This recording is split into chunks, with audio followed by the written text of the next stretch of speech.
Welcome, I'm Dan McDermott. This is Google Plus Week, an unofficial look at the world's coolest social network. It's been quite a while since I've had the opportunity to introduce our panel, so let me get right to it. In New York, we have Mr. Alan Firstenberg. Welcome, Alan. Dan, it is a pleasure as always. Indeed. In Rochester, New York, we have Mr. Anthony Klauser. Anthony, welcome, sir. Hello, Dan. Bruce Turner is in Lynchburg, Virginia, fresh from gallbladder surgery. He has a jar he's going to be showing us later. Yeah. We have Craig Shipp in Sarasota, Florida with hangout10.com. Welcome, Hello. Craig. Great to be here. Surrounded completely by Mac devices. Jeff Zajas is here from San Francisco Bay. Welcome, Thank sir. you so much. Thank you. We have M Monica in Boulder, Colorado. Monica, such a pleasure. It's been a while. Hello. Mr. Michael Banks in Augusta, Georgia, home of the Masters. Welcome, Michael. Yes, sir. In Essen, Germany, with Moritz Tolxdorff is joining us. Welcome, Moritz. Yeah. And we have Sreek Menon. This is Sreek Menon's chair in New Jersey. So welcome to Sreek's chair. Okay, so quick programming note. We have a new program called Our Android Week, which is the only domain name I could find that wasn't taken. So that's the name, and we're very happy. We selected it very carefully. It's a great show. We talk about Android. So that's Monday nights at 9 p.m. Could be slightly delayed this week because there's some YouTube maintenance going on. Also, another programming note, which escapes me at the moment, is I'll be on Tech Webcast tonight at 9 p.m. With Brad, and looking forward to that. So I've got to actually skip out briefly during the show. This is the only Hangout show that's long enough. I can literally go to a different continent and come back, and it's still going on. So that's kind of cool. Okay, let's go to Essen, Germany, and Moritz. Okay, you've got couple things. You posted something that was interesting for paid apps accounts, and you also are doing a tutorial hangout. So why don't you give us a little update on what's going on? Yeah, sure. So I had the idea, especially with the German users, that they started to do more and more Hangouts on air, and they were discussing like what's the best way to do it and all this stuff. And they did a couple of tutorial videos already, but they're still doing some beginner mistakes. They're a small one, but they're still kind of annoying. So I thought today that I should probably go ahead and do a tutorial video about Hangouts on air and how to use it and give some best practice examples. And I did one Hangout on air today in German to explain that for the German users, and I will do another one tomorrow in English, and I will have Dan with me so we can talk about the Google Plus Week show, because Dan has a great example for Hangouts on air and the best practice usage, in my opinion. So we will talk about his show and how to do proper Hangouts on air with like cheap equipment, like what every user has, and some semi-professional stuff, and also the super pro version, like Google is doing it with like HDTV cameras and all this stuff. Awesome. And paid accounts have a new ability? Yes, and this is Google Apps paid, not the free Google Apps accounts, but when you pay $50 a year per user. I think this has been enabled like a week or two ago, silently without any announcement of Google, but a friend of mine who is always using his apps account has figured that out, that when we are hanging out more than 115 minutes straight, that he hasn't that "Are you still there?" pop-up showing up. So he asked me, like, did Google turn that off for like paid accounts? I wasn't sure, so I checked back with Google and asked them if that was like silently rolled out in the background, and they agreed that they disabled that await check for paid Google business accounts. So, and I think that's a great feature and a great way to like give that opportunity to users who pay for their accounts. Awesome. I think it's great, and it's good for me because I have two different Hangouts going on to make this show happen. But what's the practical application of this, Moritz, other than someone who's doing a show that's? Well, I mean, on one hand, it's annoying when you're hanging out over a long time. Like as I said, 115 minutes, 50 minutes is the current limit. And if you're hanging out with friends and you have to like click away this manage, gets a bit annoying over time. And another use case could be like if you want to have like a surveillance cam at home or something, and you're on a trip, you can just set up your computer, start a Hangout, a regular Hangout that doesn't have to be on air, and leave it running. You don't have to care about this await check anymore, and you can, periodically check back in from your phone or from wherever you are and check if everything's everything's okay back at home. I think one of the important things to realize that since this is attached to paid apps, this is the sort of thing that's aimed at commercial users. So they're trying to kind of encourage commercial users by saying, hey, if you're going to run your business through this, you don't want to be interrupted every 90 minutes. We trust you. And I think that's kind of a signal to those business users that this is something that you can use professionally. We're not going to toss in annoying cutesy messages. We're not going to toss in ads in the future. You're professionals. We're going to treat you like professionals. And that's the sign that they're sending here. Yeah, I mean, they already introduced the 15 people Hangout limit for business accounts. And now with this feature as well, that goes into the direction we are giving paid apps account users some more features versus regular users. And I don't have a problem with the freemium model. There's so much. They went from freeware to freemium, where there's a lot free, and then if you're a paying customer, you should benefit from that. And also, they know you're a real person if you're paying money, or right. It's less likely that you're a spam account or what have you in that situation. Okay, exactly. Awesome. We have this interesting commentary from George. What is it with Google and this improvement by stealth obsession? I think, Moritz, what do you guys think? I think it's mainly that some things are a big deal and they want to make a big thing about it, and some are minor and they don't think it's worthy of an announcement. Because when they make an announcement, it goes everywhere, Right. If they're rolling out a big improvement or a big update, they usually announce it, or one Googler will announce it at some point. But if they're just rolling out some minor fixes or a minor feature here and there, like in the settings, in your privacy settings or wherever, they don't make a big deal out of it. They just roll it out, and maybe one or two users notice it, and then they will post about it. So you can be sure that at least one user will figure that out, that there's something new, and will post about it, and that will go around, and it will be shared across Google+. But if there is some big stuff going on, Google is usually announcing it. Okay. All right. Well, let me ask Alan. You got to duck out in a few minutes. Are we sticking with the same order? Sure, why not? Okay. So except for, actually, the next one was meant for Mike, so let's skip that one. Okay. Let's go to. I saw this. There's a cool new feature with photos, and it works on desktop. I guess it's not mobile, but you have this ability on mobile anyway. But it's kind of cool. There's almost like not a virtual mouse, but there's like a little set of controls when you're looking at a photo. Photos, of course, as we've said repeatedly and that people know, are really, really big. A lot of prominent photographers are on here on Google+. And there's a neat ability. So, Alan, tell us about it.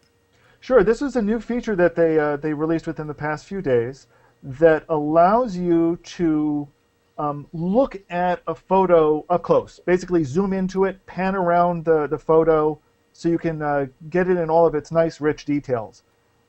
This is kind of on the back of changes that were released within, I believe it was last week or the week before, where they now let you upload larger photos to Google+, let you take up some purchasable disk space, and in return they'll give you the full-size photo as opposed to one that they crop down to 2048 pixels on the longest side.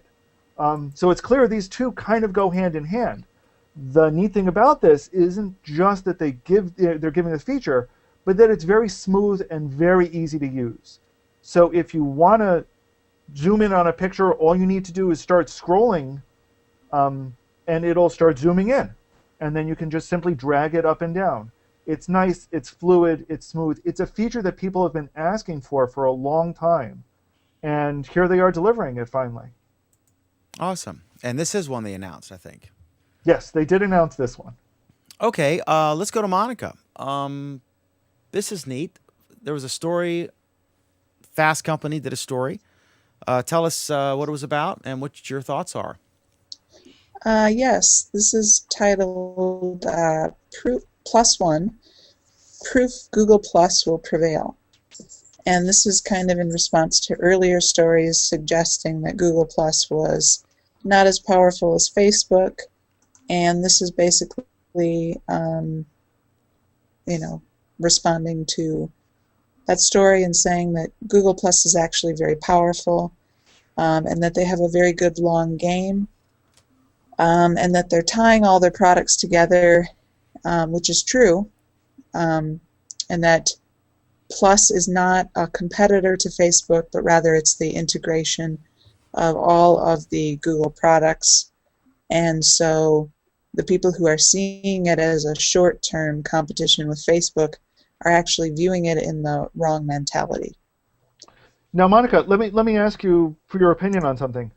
Part of what I read in this article was almost a response to the story we heard, I believe again it was last week, the story that was that was almost accusatorily saying Google is forcing everybody to get a Google Plus account.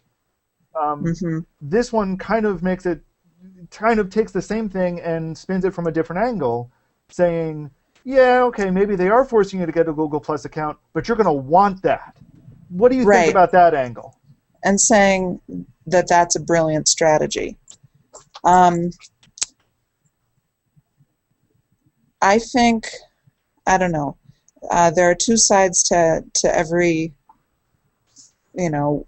way of looking at it. I do think Google has a lot of strengths in its strategy, but they do have some weaknesses yet still, especially with the Plus platform, in that it fails to take off with a certain percentage of users. However, I think that as they're building it up, things are changing.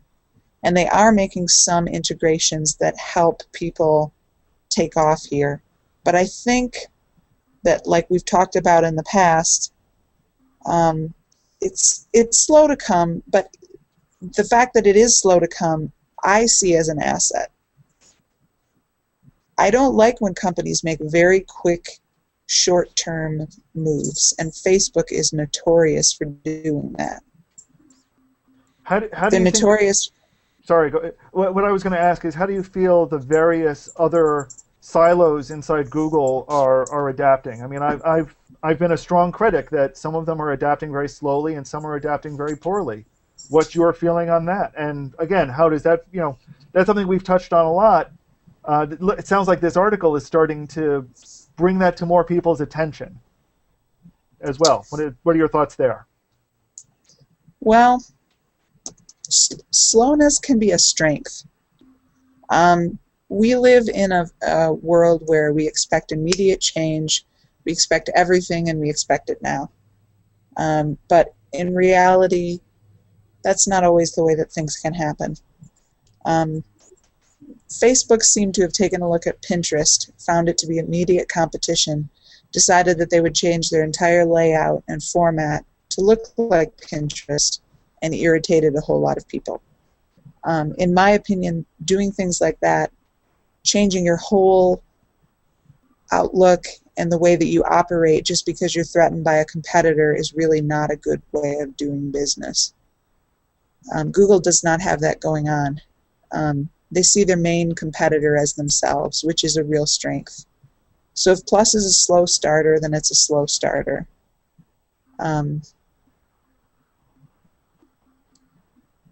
It does have still issues, and it will have issues for the next year, 2 years. Who knows how long it'll take. But all of the Google products, if you take a look at their long game and the way that they're moving all of their pieces into position, as a person who enjoys chess, I have to say I'm far more intrigued by Google's strategy than any other competitor.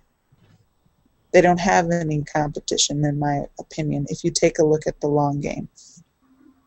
Well, I think Microsoft is trying to do the same cloud-based computing thing, so that might be their only competition. No one else is really doing that. Taking a look at Windows 8 and having just had to purchase a Windows 8 laptop and then decide what to do with it,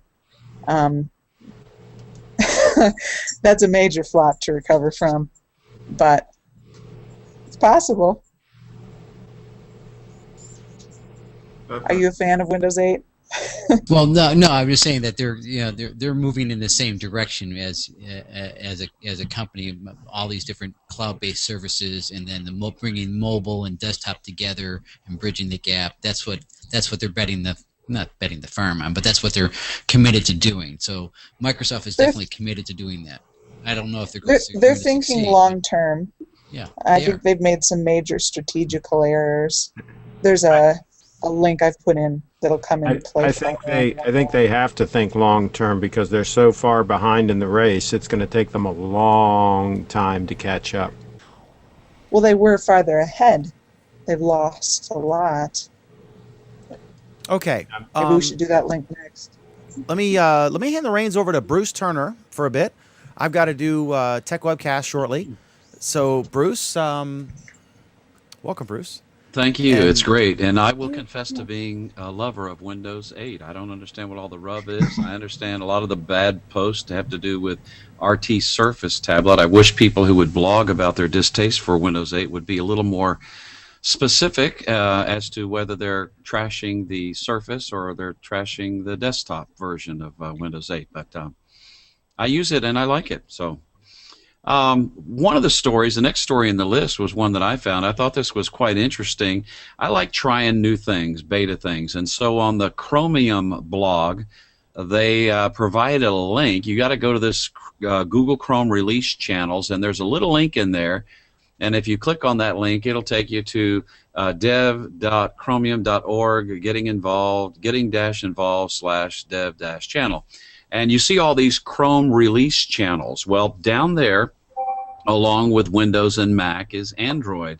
And if you click on that beta channel for Android, you can play around with a beta version of Chrome for Android. It's kind of interesting. Now, they tell you, if you're going to do this, you need to know that there's going to be some bugs in it. I found one already. This is the regular Google Chrome on my beautiful Samsung Galaxy Note. I'm sure that Craig, excuse me, we know who would agree on the Dan. He loves the Note. But if you'll notice on this one, I can pinch out, but I can scroll left to right once I make it larger. But I'm going to go ahead and go to the beta version. And if I go to the beta version, I can still pinch out, but I can know. Well, now it's working. It wasn't working that way before. But if you want to try the new Chrome beta, and the nice thing about it, this will install. This will not mess up your Android version of Chrome on your Android phone. It'll just install it separately. But you can't find it searching it on the Google Play Store. You got to go through their blog and click on the link, follow the yellow brick road, and then you can get to it. So, might be interesting for those of you who like to try some of the newer things. Get a look, maybe a peek at the new features, as well as experience some of the bugs. One interesting thing about it that it's going to ask for like way more permissions than the regular one would because it has to access some other things. Right, it does. Yeah, it was just neat that they were talking about that they want to do the beta app itself because they do so many releases and changes to the thing. Instead of that, they want to have a place where they can do it instead of doing all these big releases where they haven't come into bugs. It's nice to field test some things. Right. I played around with it as well, and I have to say that the performance of the beta channel is way better than the current live version or stable version. Definitely. The best example I have is the Ingress Intel map for all the people who are playing Ingress. The performance on the regular Chrome on your phone is quite horrible. And now in the beta channel, it's quite similar to the desktop version of the website. It loads pretty fast, and you can zoom in and out of the map, and all the portals are coming up very fast. So it's very smooth and very cool. So I like the dev version. Yeah, I tested it as well a little bit today, and for me, the thing that kind of locks up my tablet the most is Chrome. So when I'm in the Chrome browser, I have lots of different tabs open. So far today, it hasn't locked up at all. So that's a good sign for me. Yeah. Another thing I noticed too was that if there was a place for a cursor to pop to, it was much more responsive in popping to where it needed to be. And you see the little blue bar, the little pointer where the cursor is. So it seemed to be a lot more responsive that way. Any other comments on that? Anybody else tried it? All right, let's move on to the next story. And I do see in the notes that this was covered back on December the 14th. Of course, I wasn't here to hear that, but this idea of Google Hangouts now, Hangouts on Air can be viewed a full screen by the viewer. What are your thoughts on that? I've not experienced. Has anybody else used that feature? Yes, and I like it. I like it a lot.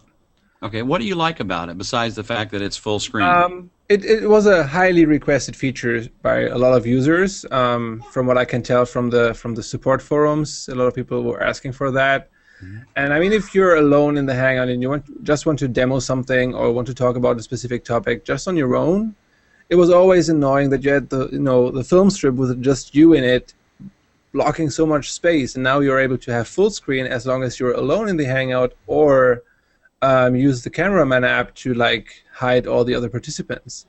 And you can also enable another user being full screen by leaving only this user left in the Hangout and disable all the other users with the cameraman app.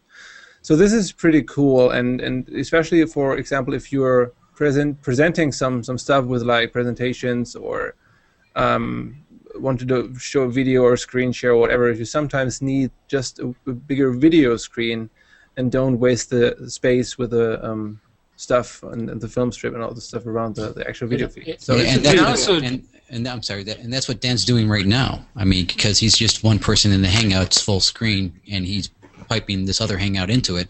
Exactly. That's how it's he's achieving that. But I've heard mixed reactions of this, because a lot of people like to see the film strip and see you all on the Hangout.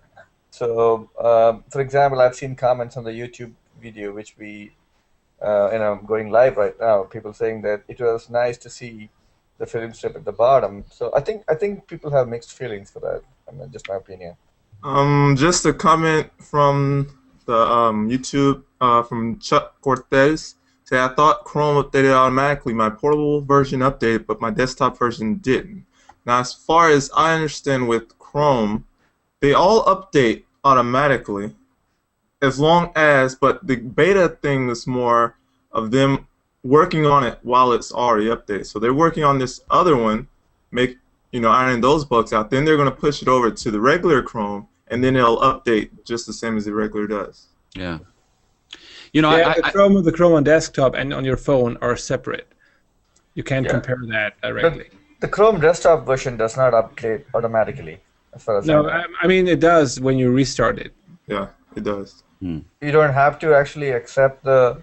Well, I hardly restart, so maybe that's true. Yes, I still have the update icon at the settings thing at the top, because I haven't restarted Chrome for a while. Yeah, I haven't shut down this laptop in a while. I just closed it.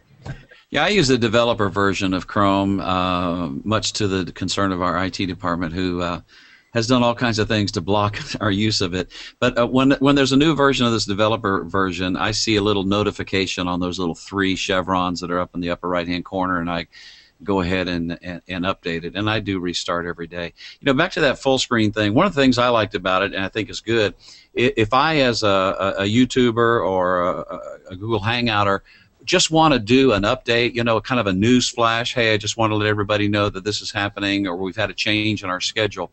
I think it's nice to be able to just to do that and not have to worry about the strip at the bottom and everything. So Michael Daniels says, I love the full screen in a Hangout. At work, I am training people on Google spreadsheets. They say it is better being able to see it.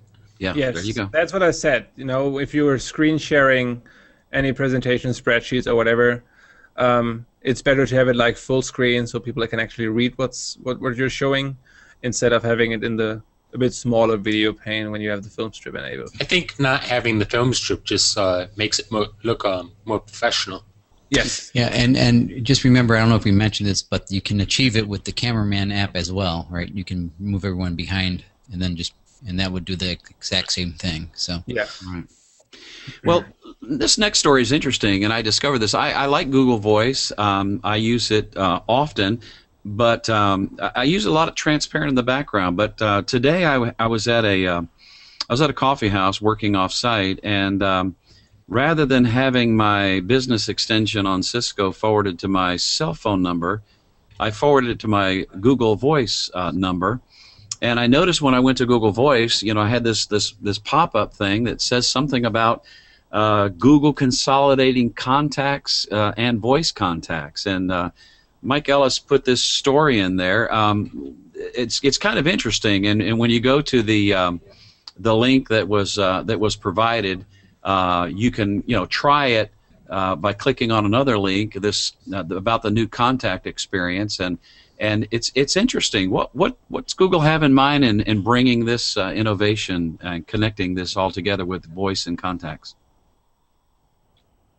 I think that they want to make easier, and because like Google Voice, since it's sort of out there, on its own system, sort of, but it used to look a lot terrible than what it does now. So I'm just seeing this as them updating it to make it that unified look, that unified management system.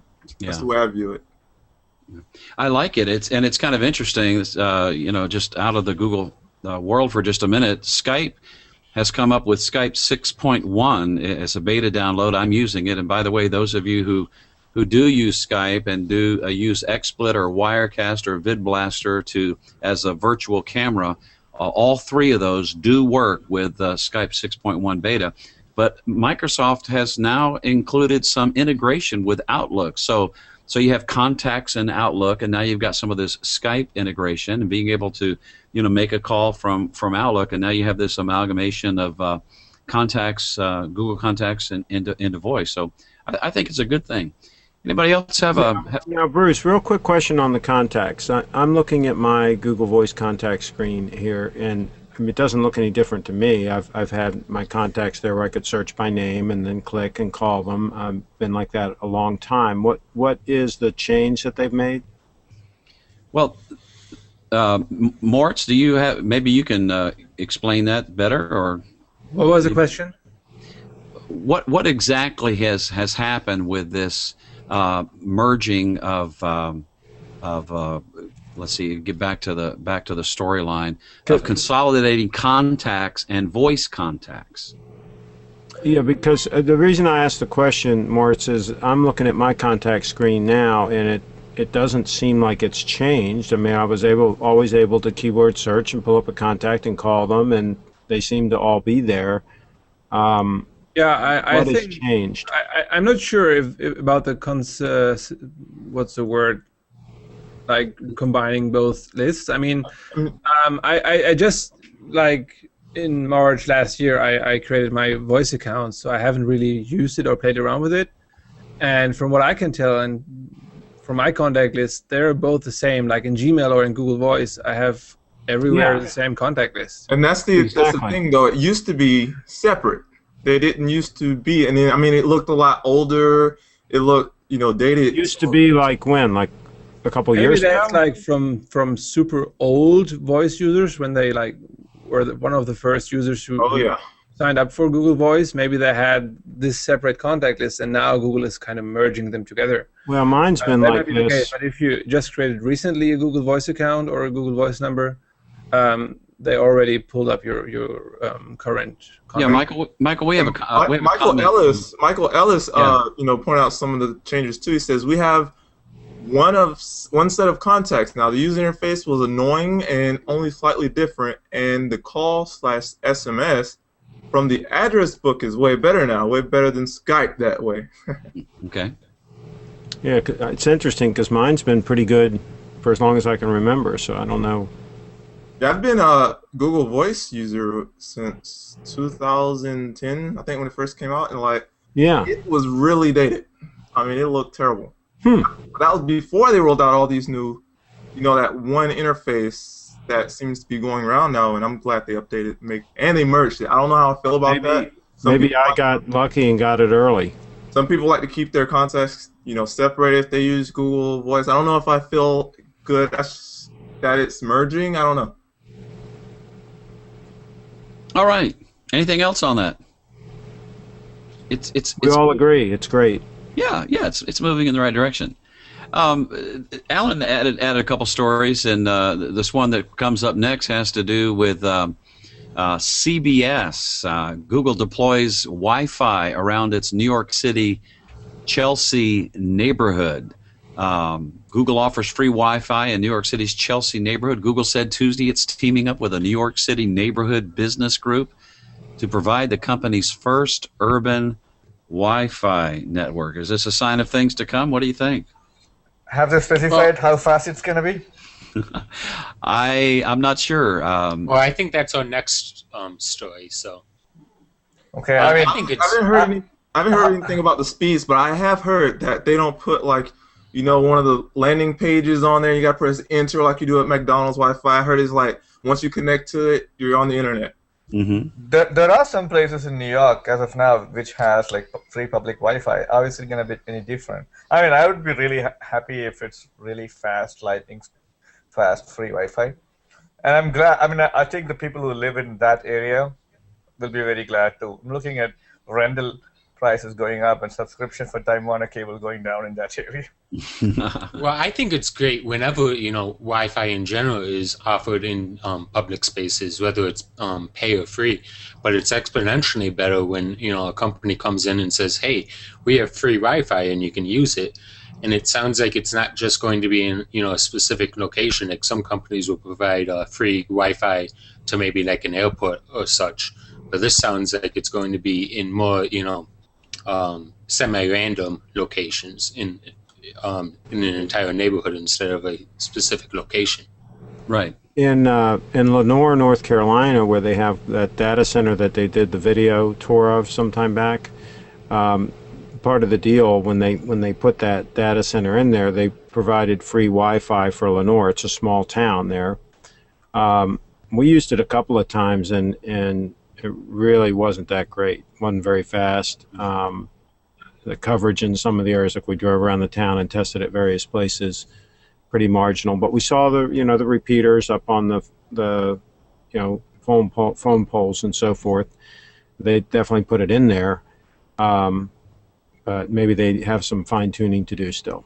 Yeah, but it's, you know, a lot of the cellular carriers have Wi-Fi hotspots, and actually Xfinity offers Wi-Fi hotspots throughout the Bay Area. So it's just another trend of, you know. How well do they work? Have you tested those? I haven't tested them, but I know they've been rolling them out. And, you know, I know AT&T, for example, if you have DSL, which is DSL, they have Wi-Fi hotspots throughout the country at different locations. So it's just another add-on to, you know, their services, which is a good thing. Competition's good, so yeah. I'm glad they're doing it.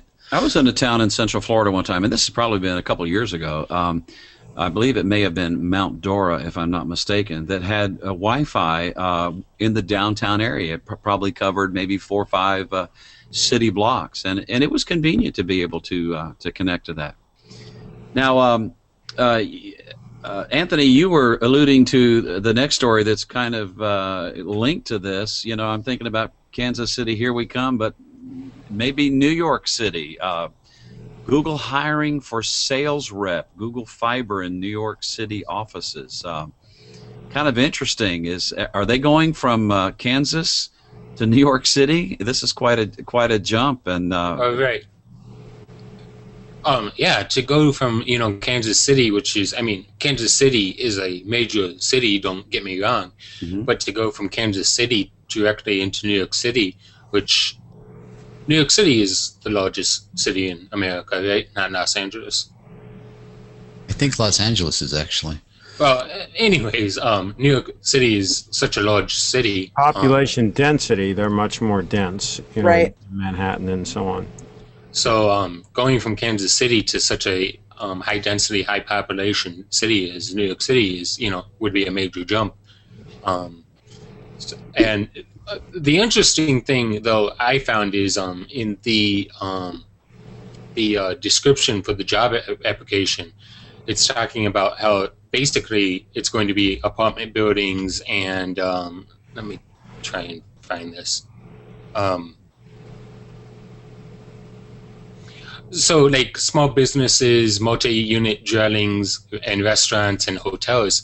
So that's kind of completely opposite of what they're doing in Kansas City, where in Kansas City they want to do purely, one family housing, and residential, and they've said specifically that they don't want to do, businesses. Where in New York City, and obviously it's a very different demographic in New York City, but in New York City they seem to be wanting to target the But in Kansas City, didn't they say that businesses were going to come after the residences? Specifically, I don't know. They may have said that. I think they indicated that in one of their follow-up meetings when a lot of people were asking that question.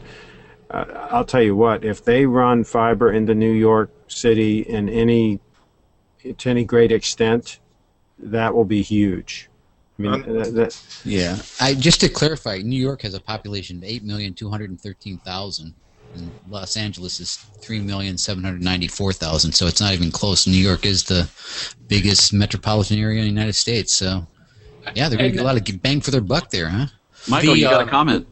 Yeah, Michael Ellis says he's excited about New York, where he says he's moving next, and he also says small and medium business and multi-dwellings. Mm-hmm.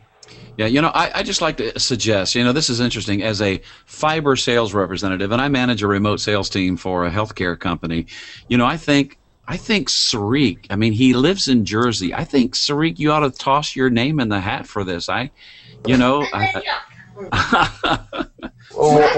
the topic? I'm sorry, I was on mute. Say that again? About being Google's fiber sales representative for their attempt to roll out Google Fiber into New York City. I think Google should actually try to, go hit the heavily populated areas first. I'm not very sure about New Jersey because even though a lot of people see New Jersey as heavily populated, for example, the place where I live in Princeton, Plainsboro, it's not that densely populated as it. It is very expensive to set up that fiber network, unlike in Kansas City or anything. But I totally think that places like Manhattan or any very urban area with very high density of population, that's where they should start doing that. It'll be a huge hit in Manhattan if they started there. Yeah. Is anybody else in the panel involved in sales or have any sales experience? Well, I used to, but one thing that used to rubbing me is this. I used to be.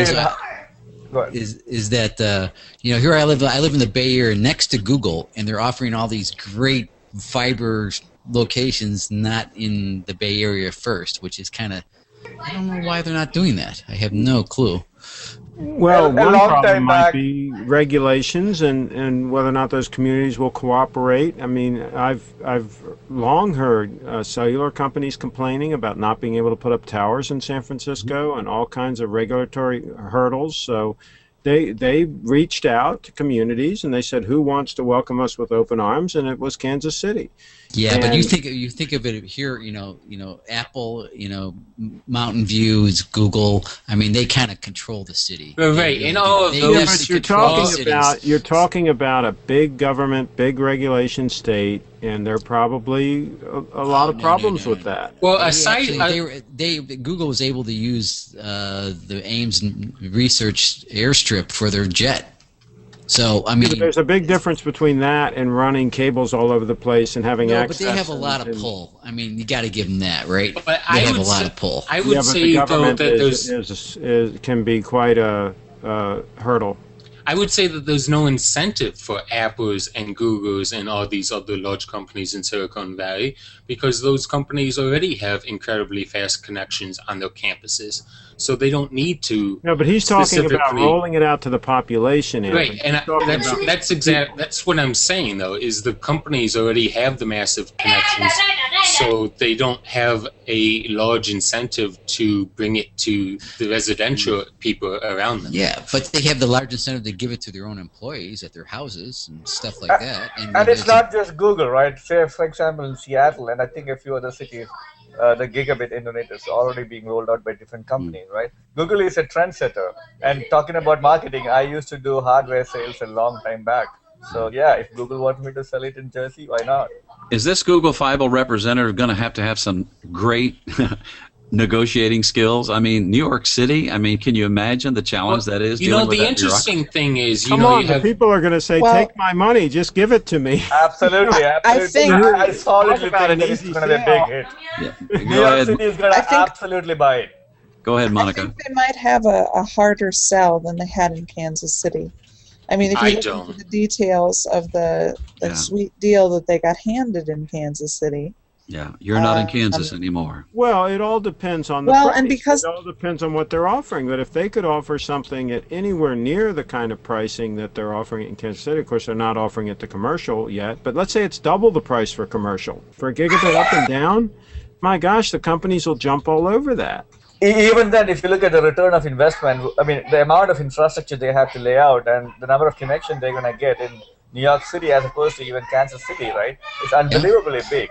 And since they have to go through a little infrastructure upgrade anyways over there because of some other stuff, it might just dovetail nicely right into it, right? So it's kind of interesting to think about how much fiber is in New York City anyway, and when was it laid? Well, the subway is 200 years old. There's probably a lot, and probably a lot of it's owned by Google.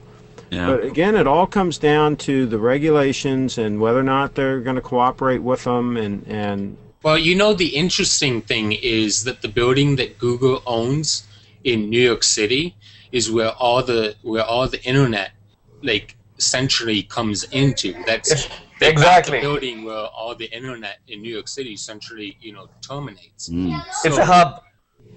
Google, I mean, when you say that Google, owns all this fiber, I don't know so much about them owning all the fiber. They might, but they certainly have access to, all of the major internet connections in New York City. Moritz, Roger's right. That last comment you put up, the biggest thing the salesman's going to have to be is a good juggler. Here comes money from all these. Here's the comment. They got to have a lot of pockets. And they got to be able to catch money coming from any angle. Right. So Roger says on circus training comes to mind. Right. Roger says on YouTube, sales reps for Google Fiber might need protection against people throwing money at you. Yep. So that was Craig was referring to. And I think very flexible, so they can grab that money from any angle.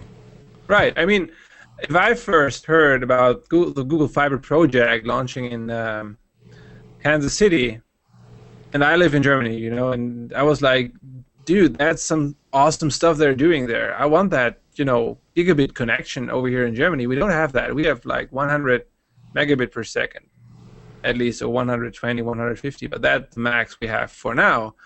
There are some similar projects in the Netherlands and other countries in Europe, but nowhere near a gigabit connection. And I was like, hey, dude, getting a gigabit for such a price, that's awesome. I want that. It's a total game changer. Game changer. I was totally like, shut up and take my money. All right, well, let's go ahead and move forward. Google good versus Google evil, if there is such a thing. Monica, you had put this story in the notes. Google invest $200 million in Texas wind farm back to Hoover Dam worth of clean power. Tell us about this story. Why is it important? So this $200 million purchase is their most recent purchase. It's a Texas wind farm, but when you combine it with the rest of their investments, it means that they've now backed a Hoover Dam's worth of clean power. Mm-hmm. They've now invested over $1 billion into clean power projects. So basically, this newest farm is in Oldham County, Texas, and it means that they've now had 10 investments into clean power projects since 2010, including a wind farm in Iowa. Did the article say whether or not this is enough power to power their data centers? It actually... Because I know those things. It wants to use more clean power for its data centers, and it plans to have a third of the power for its data centers come directly from clean power. Which is actually quite a bit to of renewable power, 1/3 to power a data center. Yeah, it's huge. If they're already up to a third, that's pretty good progress. Yep, and one of the projects is actually in Germany. It's in its it's a solar project. They're investing in green tech startups. They have a Oklahoma wind farm and a solar thermal project. They're all listed in this article if you want to Moritz, take a is there look enough at it. sun in Germany for solar power? Oh, we have sun. We Okay. have quite a Yeah. bit. Germany's been very successful with solar power. Yeah, I think You know, there was a German solar field which actually provided the largest amount of energy ever measured from a solar field. I don't know the exact number. I have to look it up. But that was actually a German solar field which created like so much power, which is needed to power a whole city or whatever. I don't know. But they were like the world record of generating energy from just solar. And I think that a lot of people would be surprised at how efficient these new solar power panels are. Like my mom's fiance just installed solar power up at the cabin, and it can be pretty close to dark out, and it's still generating. I mean, not much, but it's still generating, electricity. So I just looked it up. So the record Germany set up was 22 gigawatts of electricity per hour, which is equal to 20 nuclear power stations at full capacity. That's amazing. Yep. And, Solar and wind yeah, are full definitely article viable. Here, I put the link in the chat. and So solar power. Yeah. So this is Google Good, right, Monica? Yes. Yeah. They say in the article that they are doing this because they believe that corporations can be an important new source of capital for the renewable energy sector. Yeah. Plus, when the fiscal cliff deal passed, it included very important wind tax credits. Mm-hmm. So it's more economical in the U.S. to invest in wind. Great. And they're putting their money where their mouth is.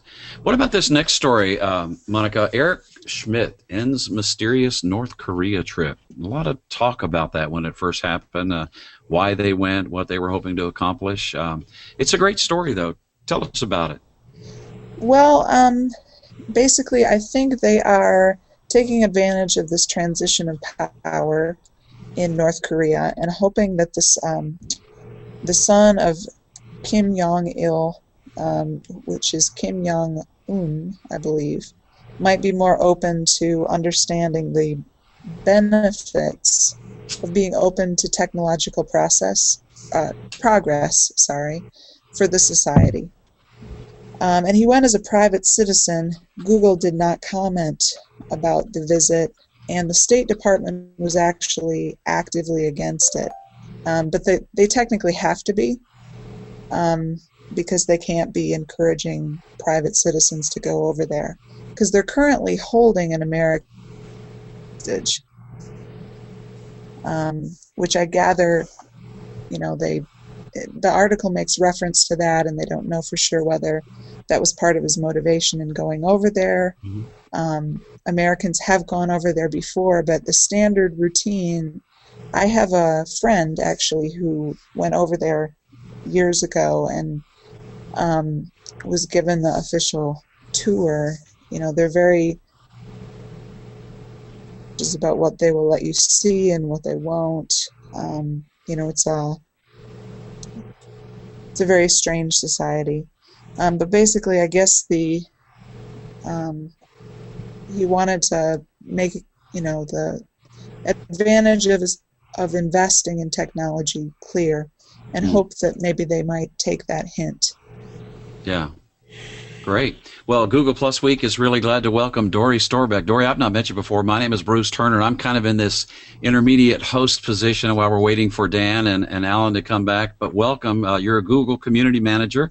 Appreciate you taking time to join us here. Yeah, for sure. Thanks for having me. I know that Dan and I have been in contact a couple times to see if I can get on the show, and I just got home and tuned in, so apologize for kind of showing up late, but just happy to be here with you guys. Well, we're glad to have you. It's a 3-hour show, so don't worry. I always. I was thinking, Monica, on this North Korea trip, I was thinking about that classic quote, the Chinese quote: "A journey of 1,000 miles begins with one step." And in this particular step, whatever is involved, I think it can be a positive thing. This trip to North Korea. So, anything else on that you'd like to share? Any of the other panelists? Wouldn't it be funny if they got Google Fiber for the whole country before we did? Yeah, I hate to say it, but South Korea has the best internet connections per capita than any other nation on the planet. So why not North Korea, right? Yeah, if North Korea, It's a drastic divide, though. If North Korea jumped straight to a gigabit up and down for every citizen, watch out. But what kind of controls would they put on it? Yeah, they'd only have 3 Twitter accounts. All right. Let's move on. Yeah, sure, Monica. Thanks. Another great story. Did Google's promise to, quote, do no evil convince the FTC to do anything about its search bias? Tell us about this story, Monica. All right, so this is a Time story in Business and Money. Mm-hmm. I read through this, and it felt like, we went through this last week about the FTC decision. And the way this is written, it seems like this is a lot of, to borrow a Britishism, it seems like whinging by competitors. They say that Google got off too lightly and that they allowed Google to set the terms, and so then they used the Google do no evil phrase and said, well, just because Google does no evil and because they're investing in clean energy, they got off way too easily. And so you have a quote from NYU Information Law Institute fellow who says, the FTC decision is not bad news because we disagree with the results, but bad news because it reflects an enforcement agency failing to even ask the right questions. So, are you done? Yeah, go ahead, Anthony. So I've said this 1,000 times, and I'll say it 1,000 more times, but I don't think that Google had anything to effect on the FTC's decision. I think that the FTC was on a witch hunt, and I think that the FTC was determined to drag Google over the coals.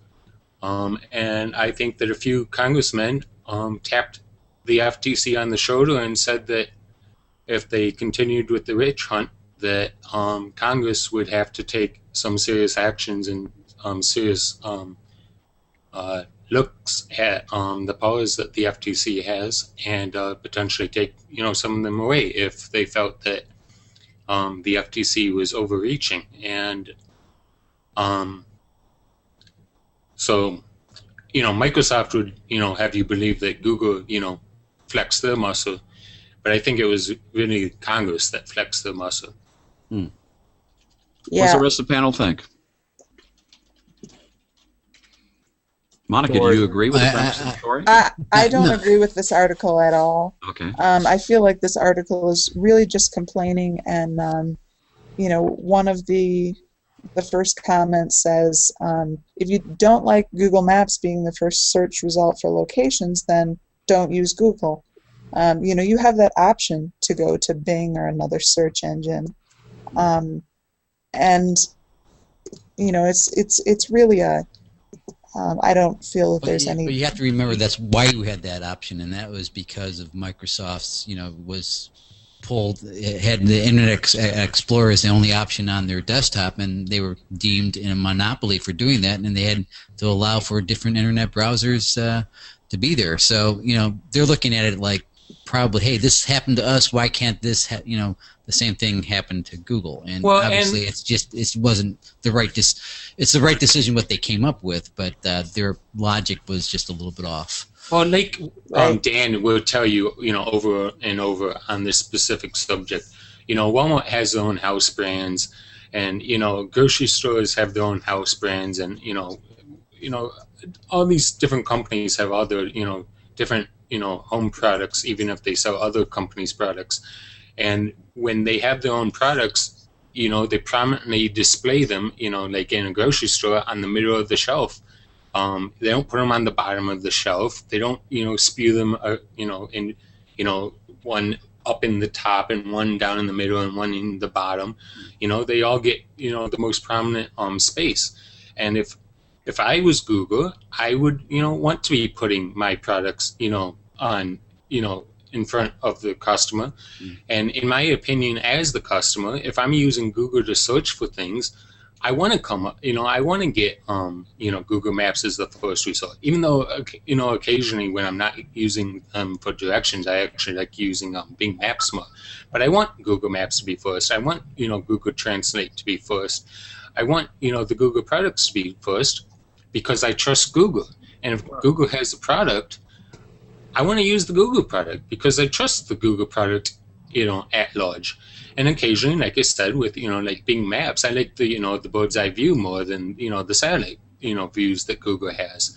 And Google doesn't, have the 45 degree angle views that they, use to compete with bird's eye view for a lot of locations. Yeah. So I think another point. I do have the choice, is my point. Well, another point that I think is important is the government, I think, tends to be about 10 years behind where technology is.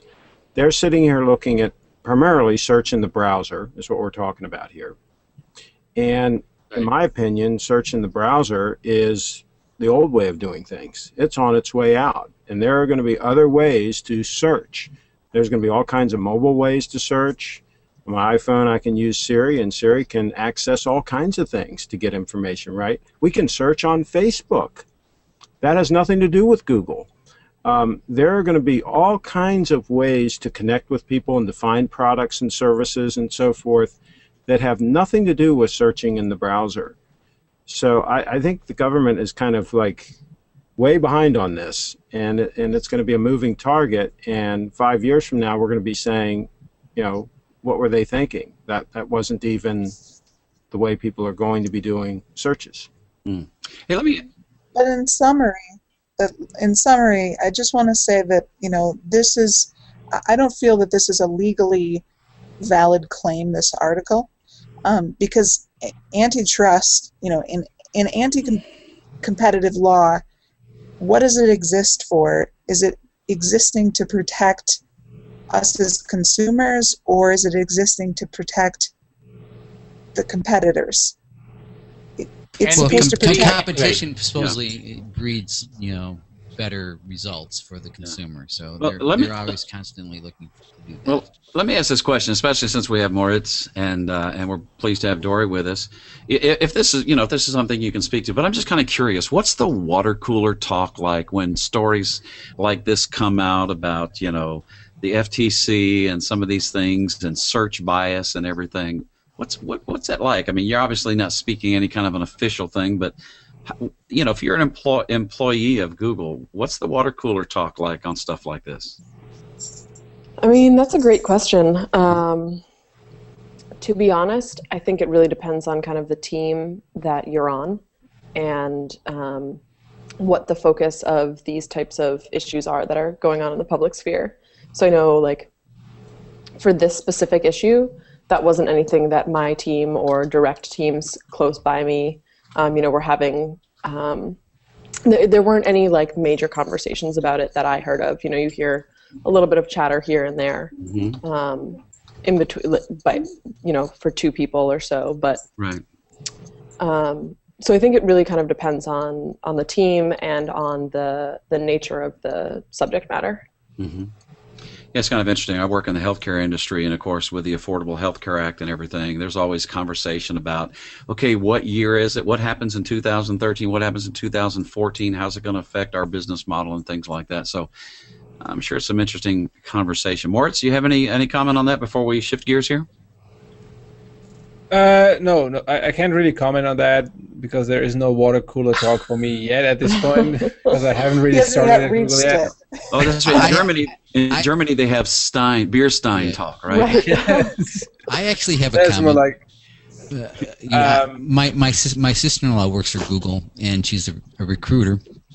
Yeah, and basically, I know more of what's going on about Google than she does. So it's kind of funny. You talk about your silos and things like that. Some people are just focused, boom, on one thing, and that's it. And it's the metrics are the thing that you have to meet. So Jeff, I think that's a really valid point. I think sometimes, like my sister also works at Google. She actually works at YouTube.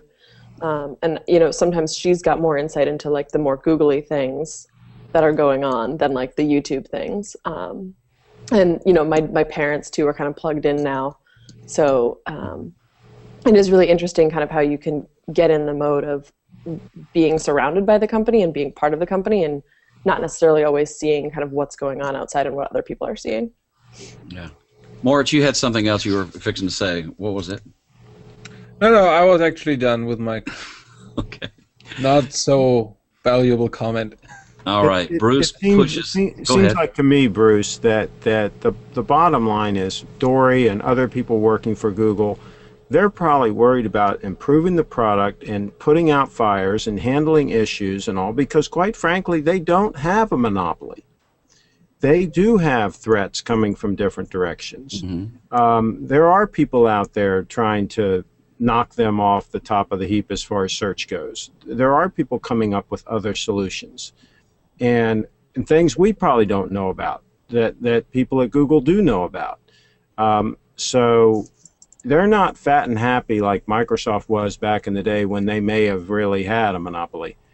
This isn't the case now, in my opinion.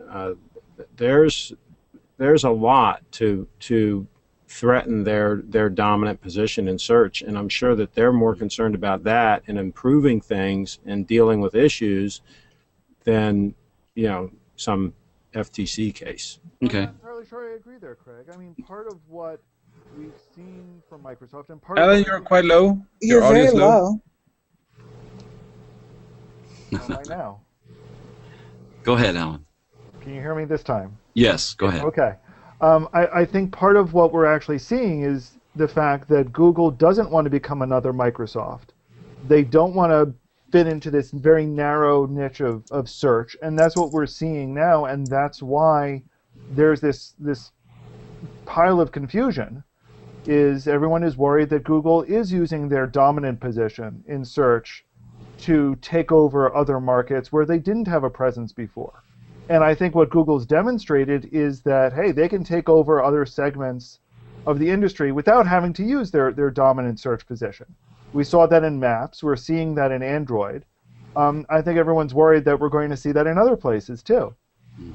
Well, by I the think way, one interesting fact, now that they were able to convince the FTC in the US, they have trouble with the European Parliament here about the same thing, that they're like putting their own products on top of Google search results than other products, and I think they have a deadline until the end of the month to make an offer or a statement on how they will fix it. And what was the EU Commissioner's statement, I believe today or yesterday, something along the lines of how they are rigging search results or something along those lines? Yeah. Was that what he accused Google of? So I think Google will find a way to find an arrangement with the European Parliament. Great. All right, Bruce is going to push in the clutch, shift gears here. This next story, Monica, you put this in the notes as well. What Google's FTC deal means for the patent wars. Couldn't have a show without talking about patent wars, could we? What's your thoughts? Yeah, this is basically pretty much related to the previous article. It talks about the settlement, but then it talks about. Sorry. He wants to be on camera too. The dog on my lap. Yeah, It sounds like what it was what it focused on a lot was, in particular, the agreement, the side agreement, in some ways, that they made regarding how they were going to handle the fair and reasonable patent issues. Is that what this was about, Monica? Yeah, and it talks about the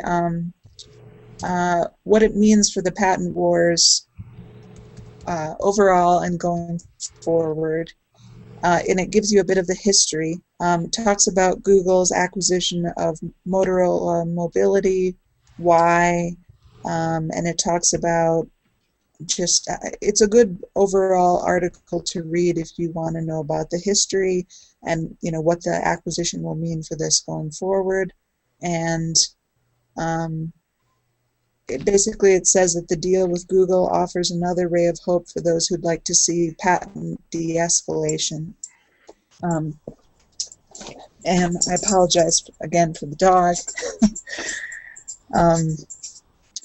But basically, Tim Cook and Larry Page have both gone on record expressing their distaste for the patent wars. And so this can't continue forever. Because it just can't keep escalating.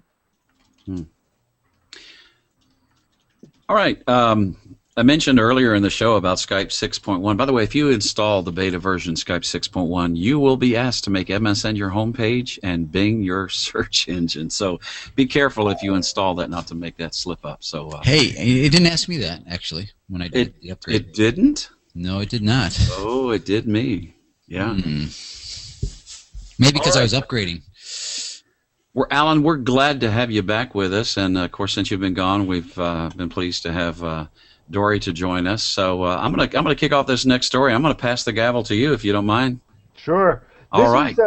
One of the things that we talked about last week, you may remember, and we actually had a little bit of a back and forth, was talking about the issue that suddenly Windows Phone users who were trying to use Google Maps suddenly couldn't use it anymore.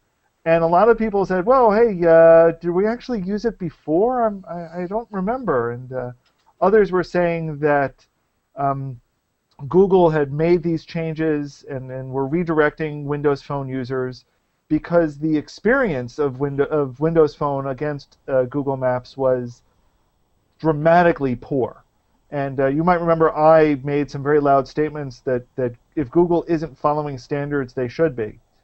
Well, one of the things that after all of this came down is that Google is now not redirecting Windows Phone users anymore, and they have perfectly reasonable access to maps. Not wonderful access to maps, but they're allowed, they're not experiencing any significant problems, and they have the access back, and nobody's quite saying what happened. So did I just hear you make a comment there, Michael? Oh no, I was just you know, I mean it works. They have access to maps. Well, it's supposed to work, right? They want it to work. They want to be on every device. I mean, they would not want someone not using a Google product. I mean, you know, exactly. Come on. But then What's the experience like, Michael? Because you sound hesitant.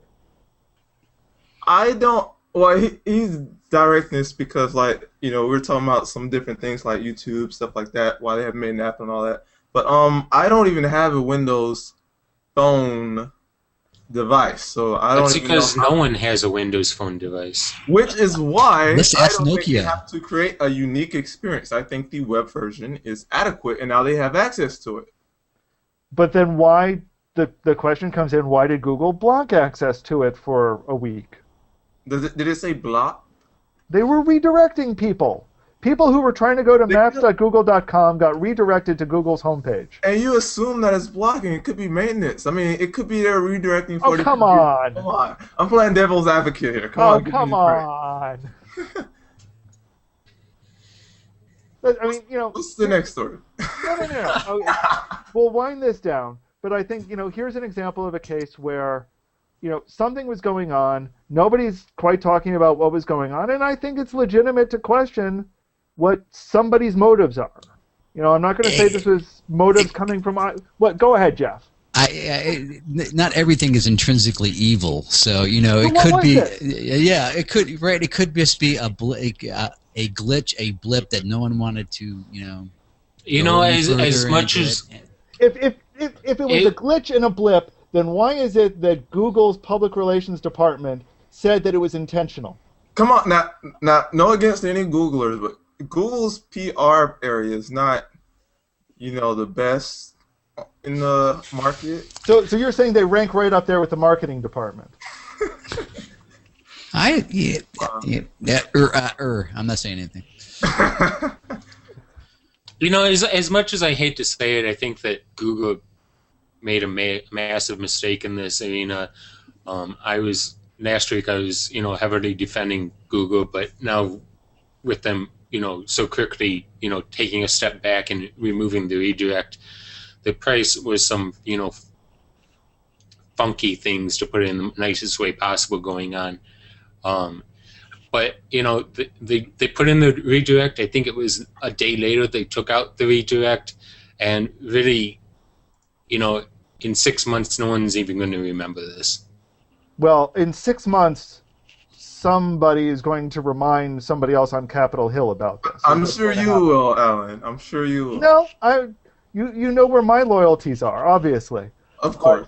But we all know that in 6 months, when Microsoft goes back to Capitol Hill and starts accusing Google of monopolistic practices, the irony, they're going to drag this out as an example.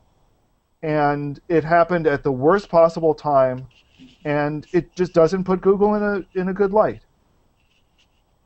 But I don't think it's a small item that will not be revisited.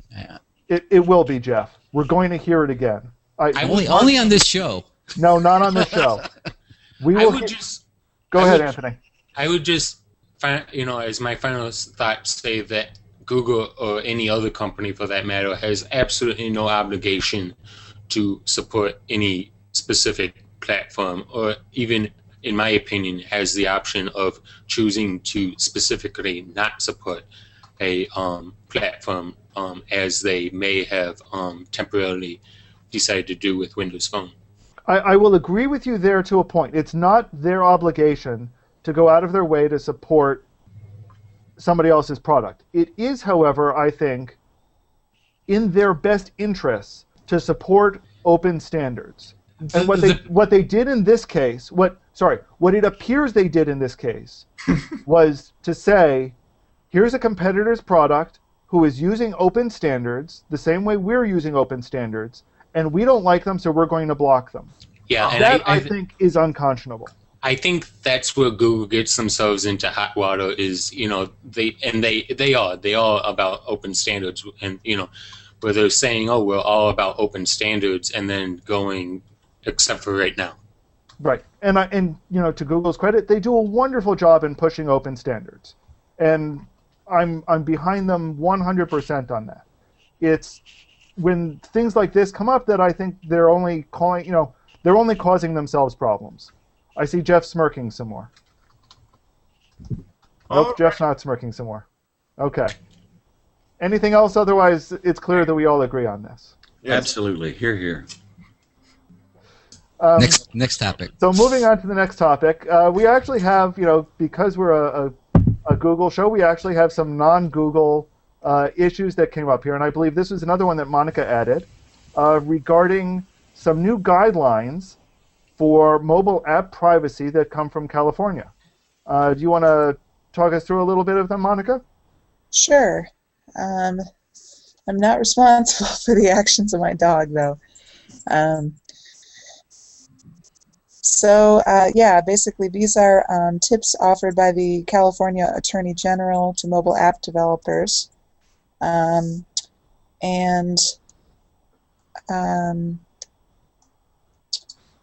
It's very unclear about how many people bother to read them. And if I recall correctly, the EU actually had a legal decision stating that they know that their users don't read them. But the California Attorney General released a report chronicling what her office called best practices. So I would recommend reading that if you are a mobile app developer. I mean, most of these, it doesn't seem too much that the title suggested is. Basically, all I've seen when I'm read it, it basically seems like it's recommendations, saying that a report recommended app developers to make clear to users what kind of information they're collecting, for how long it's stored, and whom it's shared with. But, I mean, this could lead to law, but, it's something I would like to happen, but recommendation's not going to carry any weight unless they put it in place. And I mean, that goes to some dangerous area when you come to privacy on some of the laws they make, if they should make them. Right. It's not yet law. It's just recommendation. Yeah, it's called the Privacy on the Go, and if you want to download the PDF file, it looks like it's a lot of pages, so if you have trouble sleeping tonight, you might want to read it. It's kind of an interesting graphic they have on the front of it, don't you think? Yeah. Now, doesn't the U.S. have usability laws for websites, Monica? I don't actually know. All right. It's Yes. not. When you say I'm not a usability, lawyer. when you say usability, you mean accessibility. Right. Okay. Yes, there are a lot of accessibility rules that go around, but I'm not actually sure how well they apply to mobile apps. Well, no, I wasn't trying to make. That's different than what this sounds like, which are trying to set out guidelines for privacy, as in how often do you access contacts? Privacy is different than accessibility. Right. Both of them important issues, but Right. Nice- Both of nice- them I'm interested in. Fall under my interest, but they're different. Yeah, one of their recommendations at the heart of this is avoid or limit collecting personally identifiable data not needed for your app's basic functionality. That's a dream. Right. And not to slam Facebook, but, I think they've been caught doing that on several occasions. Mm-hmm. So, okay, it sounds like we're all in violent agreement here. These are wonderful guidelines, and we expect everyone to be following them any moment now. By the letter.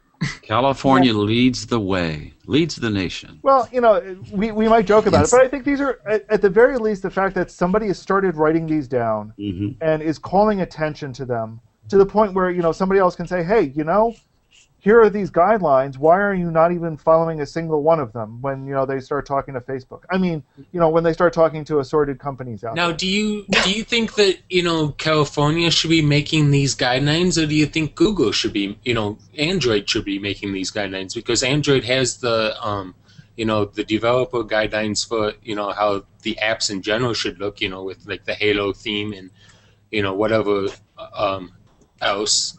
That's a really good question. And it's two things. I think for starters, Android is doing some of that by enforcing it as part of the operating system. They do enforce some of these inherently. So if you'll remember a few months back, it was discovered that iOS apps were accessing the contact list. And people were saying, oh, we're going to discover that Android does that, any day now. And people were saying, no, Android can't do that because there's such a barrier between how the different components can work together that Android apps couldn't do that. Now, Michael can probably correct me if I'm wrong, but I don't believe that Google's actually published a very clear set of privacy guidelines. But that's a valid point. That's certainly something that Google and Android could be leading the way in trying to, at the very least, illustrate. But it's just not Google. It's any Apple, any kind of ecosystem. But Google and Apple are very good at with the app guidelines for the developers. I mean, if you go to developers.android.com, there is pages and pages and pages of documentation on the best ways and practices to make an Android app. And I haven't even attempted, nor would I ever attempt to make an Android app. But even I know about these practices. So it just seems like having Android doing it directly would be better at getting the developers to follow one state's guidelines or even ours.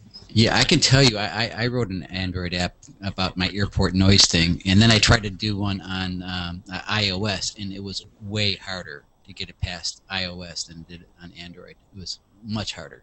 So they had I just didn't do it.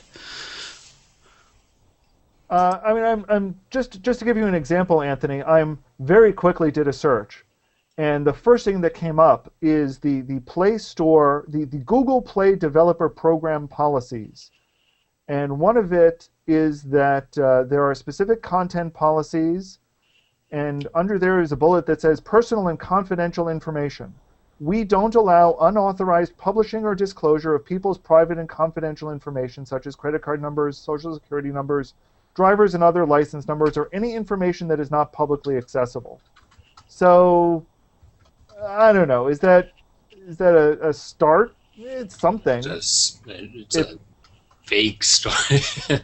I'm not even necessarily saying that Google or Android should be doing this, but if it's going to be done correctly, it probably is best for the Apples and the Googles, to be putting these policies forward instead of Two things. I would agree with you, but from a different angle. I think that it is good that here's an outside group, in this case a state government. I would have liked to see something like Epic be publishing this instead as a guideline. But I'll take whoever's publishing it. That's one. But two, I think it would be good for Google to say, hey, here's our here's a best practices list for Android developers. And I think it would be to their advantage to do that, because then they could say, hey, here's what we're going to be judging apps on. And essentially it would be a good PR move for them, especially compared to, other companies who might be in charge of marketing apps, who will remain nameless. Apple. Anyway, anyone else have thoughts on this topic? Negative. I can see there's a whole pile of people just itching to say all sorts of things. I'm ready for the next one. I'm excited about the next topic. Yeah. I want to send a message to Mark. Okay.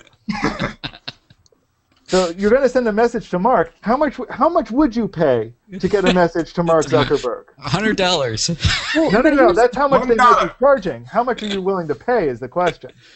Let's take a poll. Let's but here's my question. But I think Bruce was talking about the other Mark. Oh. Just joking. Go ahead, Dori.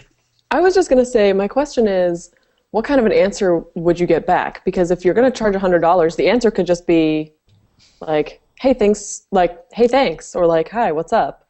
I mean, if I'm going to be paying for this, I want to know that I'm going to get a good answer.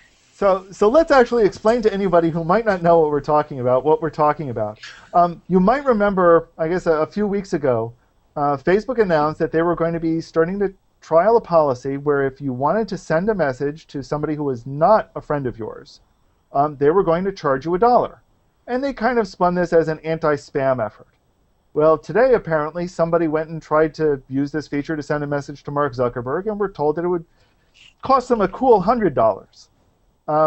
As far as I know, there's been no specific word from Facebook about this, but there's the general feeling, well, hey, they said they were going to be trying this, and they said they'd be trying various pricing policies, and here's an example of that. So I want to go down the row and find out how much would you be willing to pay to get a message sent to Mark Zuckerberg and not have it sent to his spam folder automatically. Sreek, how much would you pay?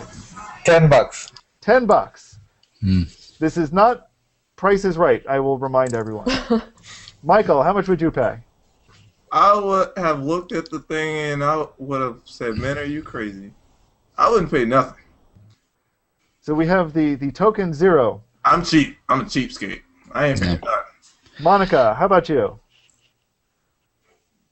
Monica has fallen asleep. I think she's on the phone. Oh, Monica is on the phone. Jeff, how about you? How much would you pay? Yeah, I wouldn't pay for getting a premium message to anybody. So, but I just want to note that their stock is at $31.72, up 20% this year. Bingo. And what percentage change is that since IPO? Since IPO, it's up 80% since IPO, since the low point. So that it's down. wasn't what I said. I know they're down. It's down $9, right? $8.36 or something like that. So, but it made a big change. So something's working for them. They're Dori, coming back from the abyss. Yeah. Dori, how much would you pay to talk to Mark Zuckerberg? I see. No, I agree. I agree with Michael. I don't think I would pay anything. Bruce, how about you? Hey man, I'd pay 2 bits, 50 cents, and then I could blog about it that I had done it, and I could say cheap price for he's kind of he can be bought for a price. Here's the other thing if you're just sending him an email or a message via Facebook, you don't even know that it's him replying. He probably has an admin doing it for him. Sure. Well, let me get Anthony's take, and I'll give my price. Anthony, how much would you pay to send an email to Mark Zuckerberg? Well, I could pay $100 and probably not get an answer back from him, or I could pay the low price of absolutely nothing and send a message to Vic and potentially get an answer back. That was my next question, actually. That was my next question. Do that next. That was my next question. Is how much would you pay to send a message to Larry Page? Right. The thing is, and I've experienced this especially on Google Plus, but even on Twitter, where you interact with these famous or popular people, and you're not even directly interacting with them. It's just coming across the stream, or they see their name even though you're not. You're just mentioning them without intention to get a reply, and I've made comments on a post by Vic, and he's replied directly by plussing me. So, like I said, on Facebook, you're probably not going to get a response back from Mark Zuckerberg, whereas on Google Plus, you pay absolutely nothing, and you don't even intend to get a response back, and you get a response back from very high ranking officials at the company. But you know what this reminds me of? This reminds me of in the early days that Microsoft claims to have discovered email. Bill Gates published his email address, and he claimed to reply to every single email that he got. For $100? Well, no, he was somewhat cheaper than Zuck wasn't he? I just can't believe the sleaziness of this story. I mean, it reeks of desperation and sadness, and it's so sad. It's another attempt for them to make money from Facebook. I hate to be the one but they're to not break even you. making smart money. They have an obligation to try to get money back to their investors. So they are testing the waters on different things, just like any other company is testing the waters. Jeff, do you think this is a smart way of making revenue? Depends. What? Or do you think this reeks of desperation? To me, this sounds like the Price is Right model of making money. Did you ever try to contact your senator? That's definitely the Price is Right. I'm going to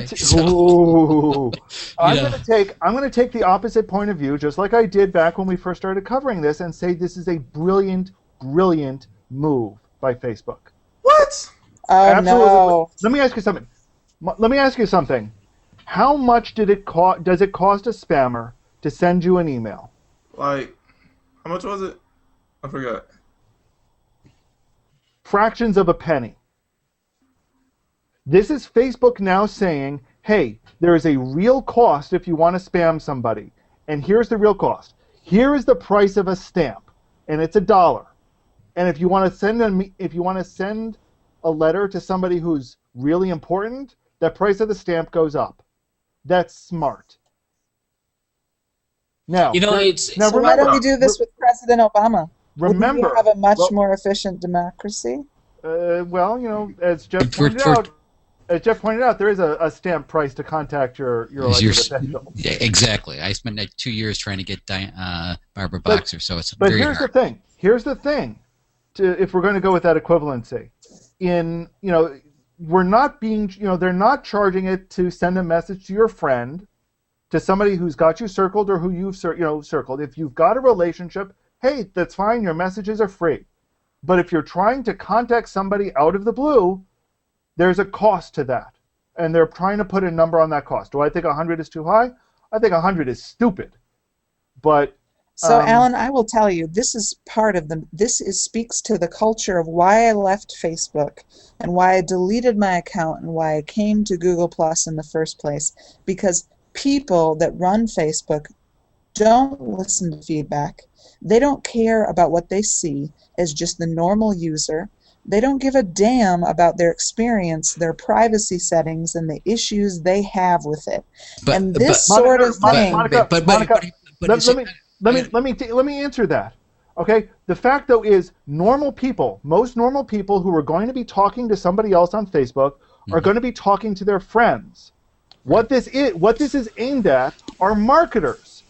Are people who want to be able to send you advertisements, and they're saying, hey, if you want to send somebody an advertisement, you have to pay. But Anthony, let me go to Anthony. Anthony, you've got a comment. Take it away. Because if you have an advertisement, there's a way that you can purchase an advertisement. You don't purchase an advertisement directly through Mark Zuckerberg. Here's the deal. If I'm willing to pay to get access to Zuckerberg, because I created an app or I created a process, and I think it's advantageous to Facebook to buy it from me, am I going to try to get to him directly? Yes. Is this a way to do it? Possibly. Would it work? What's the harm? So, you have to weigh what you're doing and why you're doing it, and there's a cost to it. There is a cost. We've got a comment from Anthony. Anthony, give us the comment, please. Michael Daniels says, I might pay to see someone in a hangout, not just a letter. This way I know I am talking to a real person. I'd warn you that we have Dori in here, and she's probably taking notes. So don't give Google too many ideas about charging for Hangouts. Google is very worried. Alan, for this paid spam thing, is there an opt-out option? Well, I mean, it doesn't automatically charge you without giving you notice, for starters. And B, if you've got a relationship with the person, it's not charging you at all. Who says that? That's what it's saying? Facebook has said that. I want to let you all know that I will only keep appearing on this show from now on unless I'm paid my $75 per week fee. I expect the check to be in the mail for this show, and I will only show up next week. I mean, how sad is that if I were to declare that because I'm the famous internet celebrity? You know what I mean? Like, it's just, it reaches a point where... Well, but Monica, here's the funny thing. And this, I think, is actually more to the point, is that in the Facebook model, you're not the one demanding the $75. It would be Google demanding the $75 for you to appear on our Hangout. Right. Because remember, the recipient of the message isn't getting any of this money. Right. And this has been Facebook's classic exploitative strategy from the beginning. It's been to exploit the users, not to use the data to bring in the money, because they can't take advantage of their algorithms to actually bring the money to them. Well, they're doing that too. They have to exploit the users. Like, they can't. Google has always been about using smart algorithms to take advantage of the data so that you make the smart clicks. And Facebook has it exactly the opposite way around. And I just have to say that this $100 fee, I saw it, I burst out laughing. And what it reminded me of is, if you've seen Les Miserables, the Master of the House song popped into my head. And I was thinking, Zuckerberg, you're the master of the house, man. What you going to charge us for next? Sleeping with the window shut? So $1 should be very effective in keeping people from spamming other accounts. And a bunch of people, I don't think it's just Monica, are suggesting that, it's kind of sleazy or whatnot for Mark Zuckerberg to be charging $100 for you to message him. Well, whoa. Okay. So maybe he doesn't want you to message him.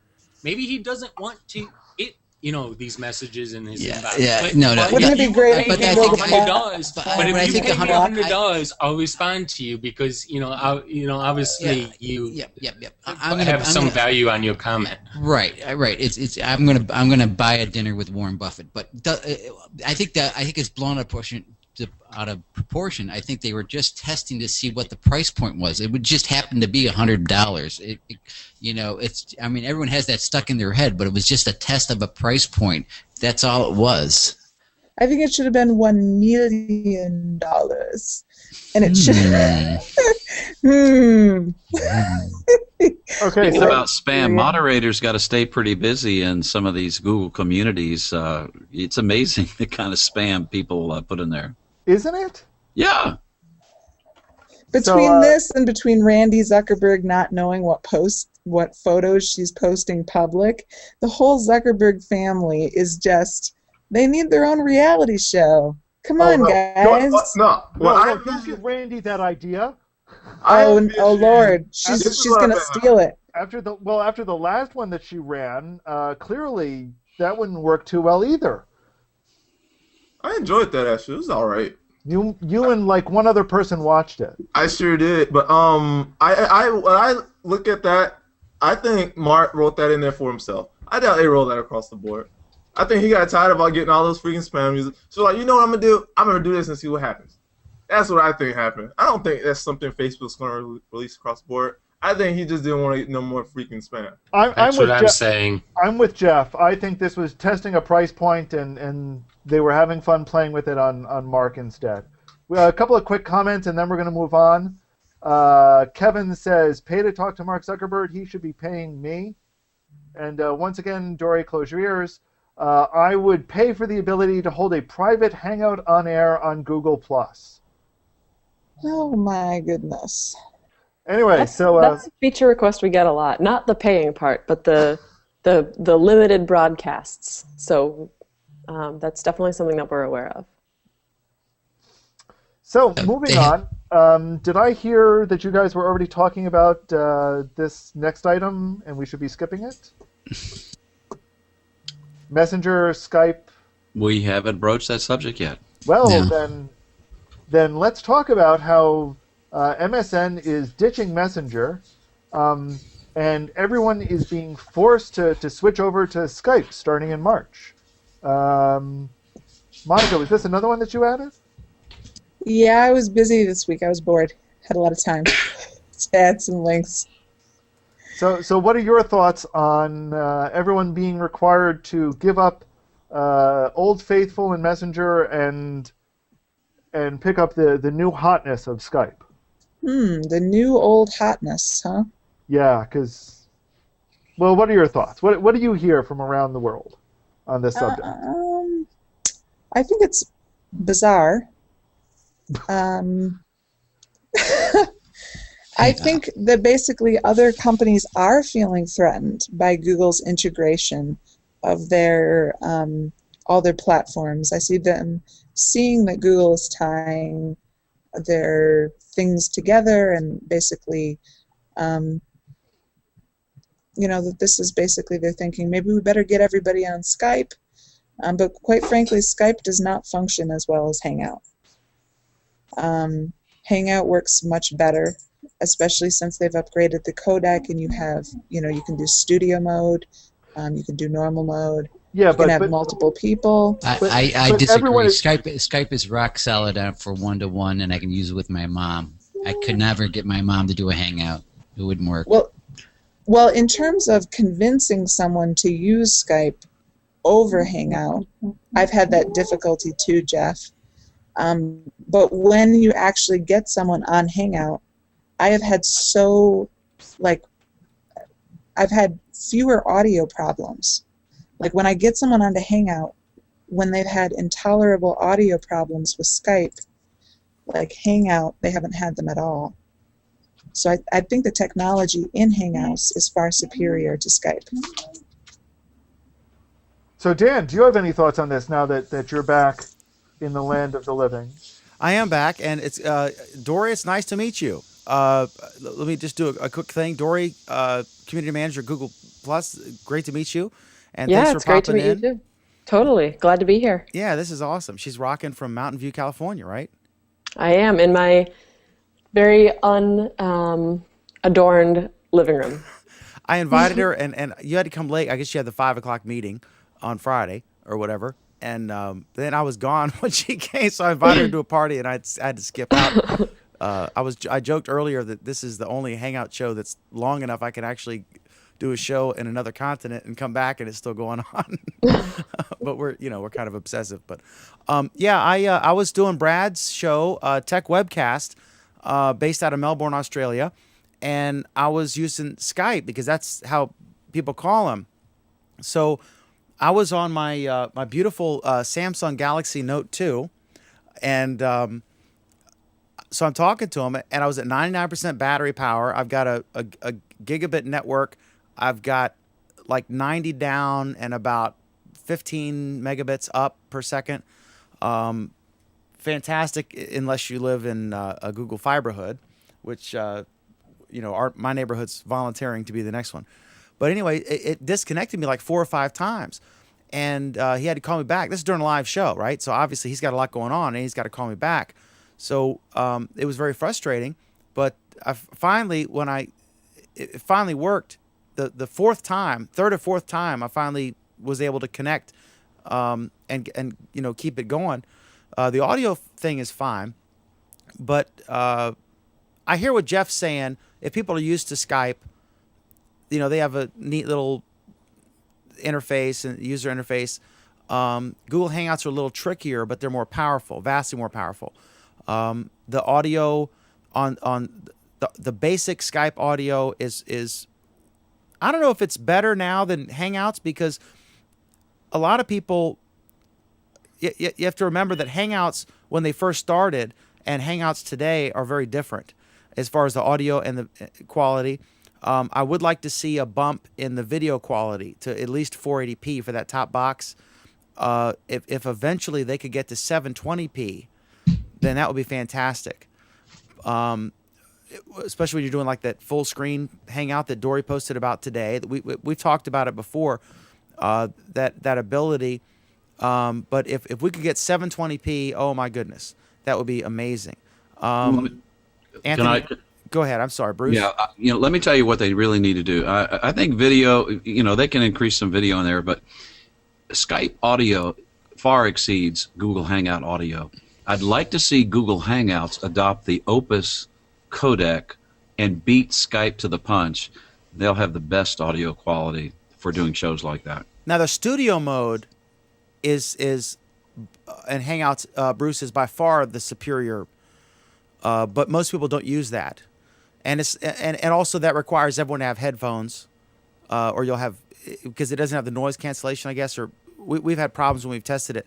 The studio mode of Hangouts is by far the best audio out there for live streaming. Not better than Skype audio in my opinion. Really? That's why most podcasters use Skype for the audio. I actually agree with Bruce on that. But Google Hangout, if they would adopt this open Opus codec for their audio, they'd make a big jump over Skype. Skype's going to do it. Skype has already announced they were going to switch to the Opus codec at some point. But sure would be cool to see Google beat them to the punch. We've got a whole bunch of comments. Let me start with this one, then we'll go to Anthony for one. This one from Jeff. Skype's audio is very rich and has deep history and roots from even before Microsoft. Anthony, what's the one that you have? I don't know how to pronounce his name, but he says also international Hangouts are faulty, but also for Skype we tried during summer to have communication with Germany, and it was super difficult. We finished texting. I have more. The next one is... I've got this one from H28KW. I used to love ICQ, and now I hardly think of it anymore. The same thing will happen to Windows Live Messenger. Faster than you think, since Windows Live Messenger is going away in favor of Skype. We also have, we've got a whole pile of them here. Jeff is exactly right about Skype being easy enough for Mom. I wish we could get the setup easier for Hangouts. After setup, they're great, but if not in the same room, it's quite awful to do. That's from Michael Ellis. And then Michael Daniels partly concurs. Jeff, I did a hangout with my mom, aunt, and a friend on Christmas Day. Some of them are on iPhone. I assume that's a popular or a favorable response on Hangouts. So, it's clear Hangouts are wonderful. I think we all love it, but there's just still these stumbling blocks we keep running into. So, something that... Hold on. My thing is so messed up, I don't know what's wrong, but... Did it go away? No, it did not. Not yet. So while you're trying to figure that out, let me just get this last one from George Cozy, where he ponders, does Google Plus need a bare-bones one-on-one hangout? A one-click simple variant of it? And George, you may be unaware of it, but they have it. It used to be that Google had, as part of the Talk client, they had the one-on-one video chat through Talk. And that Talk plugin became the basis for Hangouts. And now, in fact, if you, and I'm sure everyone will correct me if I'm wrong, if you try to use that feature from Talk, it launches you into a Hangout instead. So they've gradually been slowly moving people from what was a one-on-one system to this multi-person system. If you start a Hangout if you hang out through mobile, it almost, it's literally like it's trying to ring the phone, and if you don't pick up, the message says, do you want to call them back? So it's trying to use the same one-on-one phone analogies that we've seen and bring it into a multi-user ability. And I think that it's probably much easier to get, if they have the Google Plus app installed on their smartphone, I think it's much easier probably to get someone into a Hangout on their mobile device than it is to get them onto a Hangout through the browser. So I think it was Jeff Bundy that was talking about his family using it on the iPhone. And so I think that's interesting. That was Michael Daniels, just to give credit where credit's due. Okay, so Michael's point is almost that it's relatively easy, if not extremely easy, to get someone into a Hangout through their smartphone if they have the Google Plus app already installed. I'm trying to figure out what is Bruce toasting us or something? My wife just brought me some fresh green juice. We gotta get. What's the scoop on that, Bruce? It matches your green screen. Fresh. Okay, what's in it now? It's Android green. There you go. So it's antioxidants. Android, unlike iPhone, has antioxidants. That's true. Before we leave this topic, I've got one final comment, or a question actually, from H28KW. Can you Skype from within a web browser? Go ahead, Michael. You laughed at that, so you get to reply. No. You can make the, technical analogy that Skype is a web browser, sort of, because it contacts through the web, and it browses the video on the screen, but I don't know. You need Skype to Skype. So this is a serious question, and I'm going to assume that the answer is going to be no, but you cannot use Chrome on Android to go into a Hangout, can you? No, because, this is kind of where I was going to go next. No, you can't, because it requires the Google Talk plugin. And the Google Talk plugin is tied to the desktop machines. So, yes, technically you can use a Hangout or a video talk through a browser, but so what? If you don't have the Talk plugin, it doesn't matter. I would think that his point would be that it's just another option. Where Skype is I guess you make a good point, Aaron, too, but Skype is a standalone program, and the web browser is more open, but you make the point that you need the plugin. So right. In fact, there have been a lot of people who have asked whether Google was going to release a standalone Hangout application to more directly compete with Skype. It would be nice if they made it into a Chrome extension, and then eventually I would presume that Chrome on Android will get limited extension support, and then you'd be able to do it that way. But like I said, I think that doing it through the Google Plus app is already easier than doing Hangouts through the Google Plus app is already easier than doing it on the desktop. So I think we agree that we need to get feature parity between the two, I guess. Anybody else have any final thoughts on this before we move on? Okay, moving on then. We hear great success from the Windows 8 launch for this holiday season. No, more seriously, the title of this article was "Not Even Santa Could Save Microsoft's Windows 8." Yep. What's the deal with that? Bruce Turner should talk to that, because you have it, right, Bruce? Yeah, I love it. I mean, this is, all this naysaying from the media, about Windows 8. I mean, Jeff, you're using it too. I mean, I've not had any problems with Windows 8, and if you don't, I think they should have offered the option of keeping the start button, okay? Oh. I wish they would have done that. But when I use Start 8, and so I boot right past the tiles into the desktop.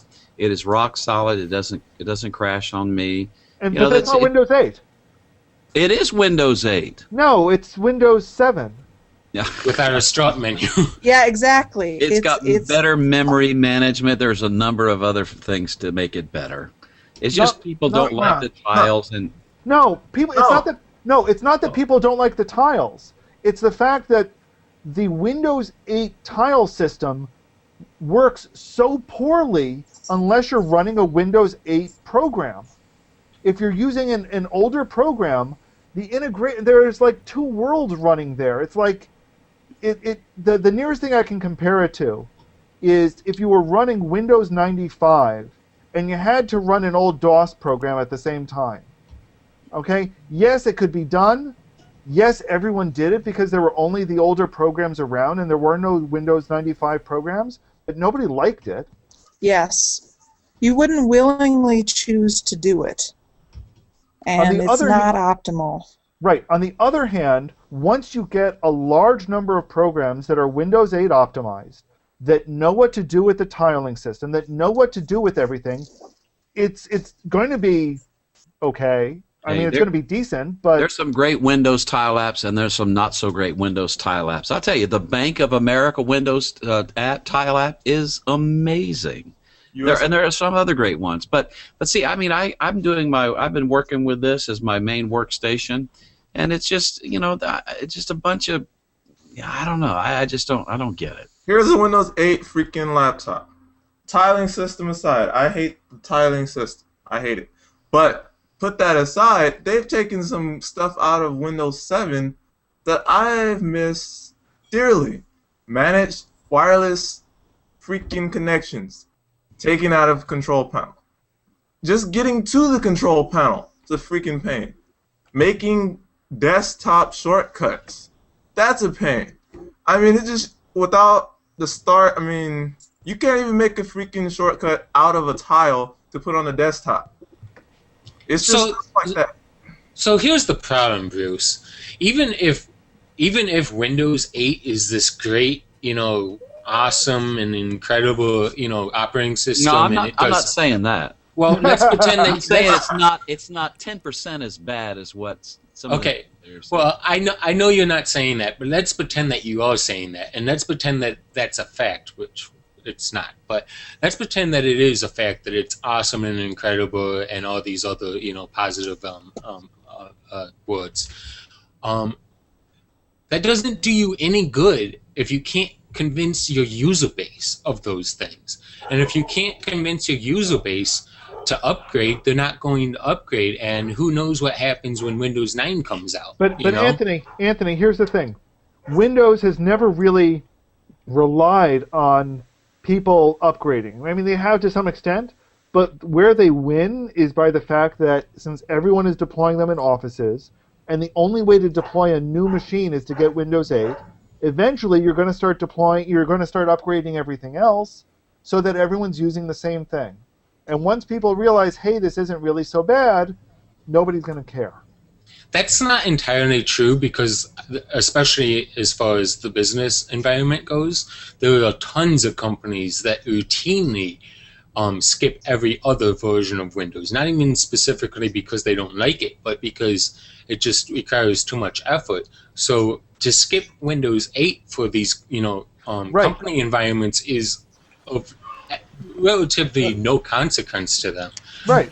So when you get to Windows 9, that's when you're going to start potentially having issues. And if there's, if there continues to be so much backlash against Windows 8, and I think there's a lot more backlash against Windows 8 than there ever was against Vista. I don't know about that. That's a self-manufactured thing. Listen, this story says, quote, despite the hype and hope around the launch of Windows 8, that's a bunch of crap. There was never any hype and hope about the launch of Windows 8. Yes, the there was. naysayers had destroyed it before it ever came out. I think they sold like 80 or 90 million copies so far. Let me ask you.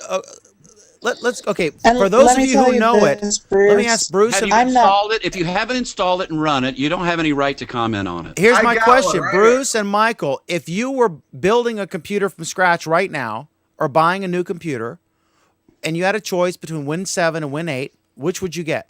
I want the newest operating system with the I'd newest like and better to comment features. on that as well. Michael, I want the newest, even though I hate it, I still put the newest on there. Monica, go ahead. Latest and greatest. So I'm in the position where my old computer is basically it's running on 0% battery. Bought a new battery, was not able to get it working because it's just the hardware's broken. And I had to buy a new laptop. Go to the store. There's none that I can buy with 7 left. I had asked if there were any returns because when I took a look at Windows 8, I was like, "You are kidding me!" And I'm not even that much of a hater. I mean, I was dispassionate either way, but when I looked at the interface, I was like, "You're kidding me." Did you press the Windows key one time? Even one time? I tried it out, Bruce. Did you press the Windows key on the keyboard to see your familiar desktop pop up? I mean, it's really simple. Not only did I try it out, but I got to basically take a test drive because my fiance bought a new one and took it home. And so I got to use his for a while. And I basically was like, I cannot deal with this. I so strongly despise it. But basically, so... No, Thank you, Mike. I will not deal with Windows 8. It's so easy. Press Windows 8, I hate. Bruce, it's not so easy. I mean, no, and let me tell you why. I set up a brand new computer for my father. Okay, I turned him loose on it. He went to do photo editing on it, and he got totally lost. Okay, I said, where did you get lost? He said, I don't know. I can't find the files anymore. It opens it up, and I can't do anything with it once it's opened up. Okay, and I went to it. I could find it relatively easily, but that's where I realized that what was happening is he was opening up in a Windows 8 thing. Oh, wait. He wanted to open it up in a Windows 7 program, and the two just wouldn't talk to each other. Hold on. Did Bruce change his thing back to how 7 used to be? Hold on. That's star 8. Yes, I'm still here. That's star 8. Yeah, I can click on the star menu, and I can go to the control panel real easy. The star menu? Yeah, and there's a free open source program that will do the same thing. So it's a learning curve issue. It's just new and different. No, he has a program on there to assist it. That's not stock. Hold on. Somebody do that. You can do that in with a registry hack, but there are free open source programs. With a registry hack? Oh, come on! Thank you very much. But that was before these. This is a. Oh my God! Why did you do that? This is a Epic $4.99 Microsoft program. fail. But there's a free open source program to do that. Why did you do that? Because this is what I'm used to, and when I want the tiles, all I got to do is press the Windows. That's everybody's aggravation. It's not every day that Michael Banks gets schooled by Bruce. Let me just point that out. I'm pretty impressed. Can I say something? I know about it, and I know there's other things where you can put your start menu back too, but I mean, I don't like that. Yeah, but this is such a nice way to play Word Feud. I mean, look at that. I hate Word Feud. Can I say something? No. I don't know, Sreek, can you? I can try. Ba-bum. Guys, let me ask you this. Who is the biggest customer of Microsoft operating systems and generally Microsoft products? Business. Show your shirt. Corporations, right? They have to. Now, you guys should actually, I don't know how many of you know, probably Alan does, the process by which a corporation upgrades. Let's say there is a company with 100,000 employees worldwide, and I know companies which are still stuck on Windows 2000 Professional or Windows XP Professional. It's not because they cannot upgrade to Windows 7 or Windows 8 or whatever. It's the training cost. No, it's not the training cost. It is. They have labs. These companies have labs. They take these operating systems from Microsoft, they put it in there, they test the hell out of it, look at the vulnerabilities, everything. It's a long, long process. And after that, rolling it out to the entire company itself is a big deal. You know what I'm saying? So I can't name any companies, but I'm telling you, there are companies which still use IE6, IE7, and Windows 2000 Professional. I know a company that uses it now. I'm sorry? I know one that uses it now, the U.S. Army. Yes. So how many of you have actually used Windows Surface with Windows 8 on it? I have used it. It sucks. It totally sucks. I'm telling you. But I get what Bruce mentioned. You know, if you like it, it's good. But if you compare Windows Surface with any tablet out there, an iPad, or even any of these Nexus tablets, Windows 7. I mean, if Windows 8 is steered towards a tablet-based kind of a system, I think it totally sucks. My cousin bought one. He bought it over here. We compared it against the iPad.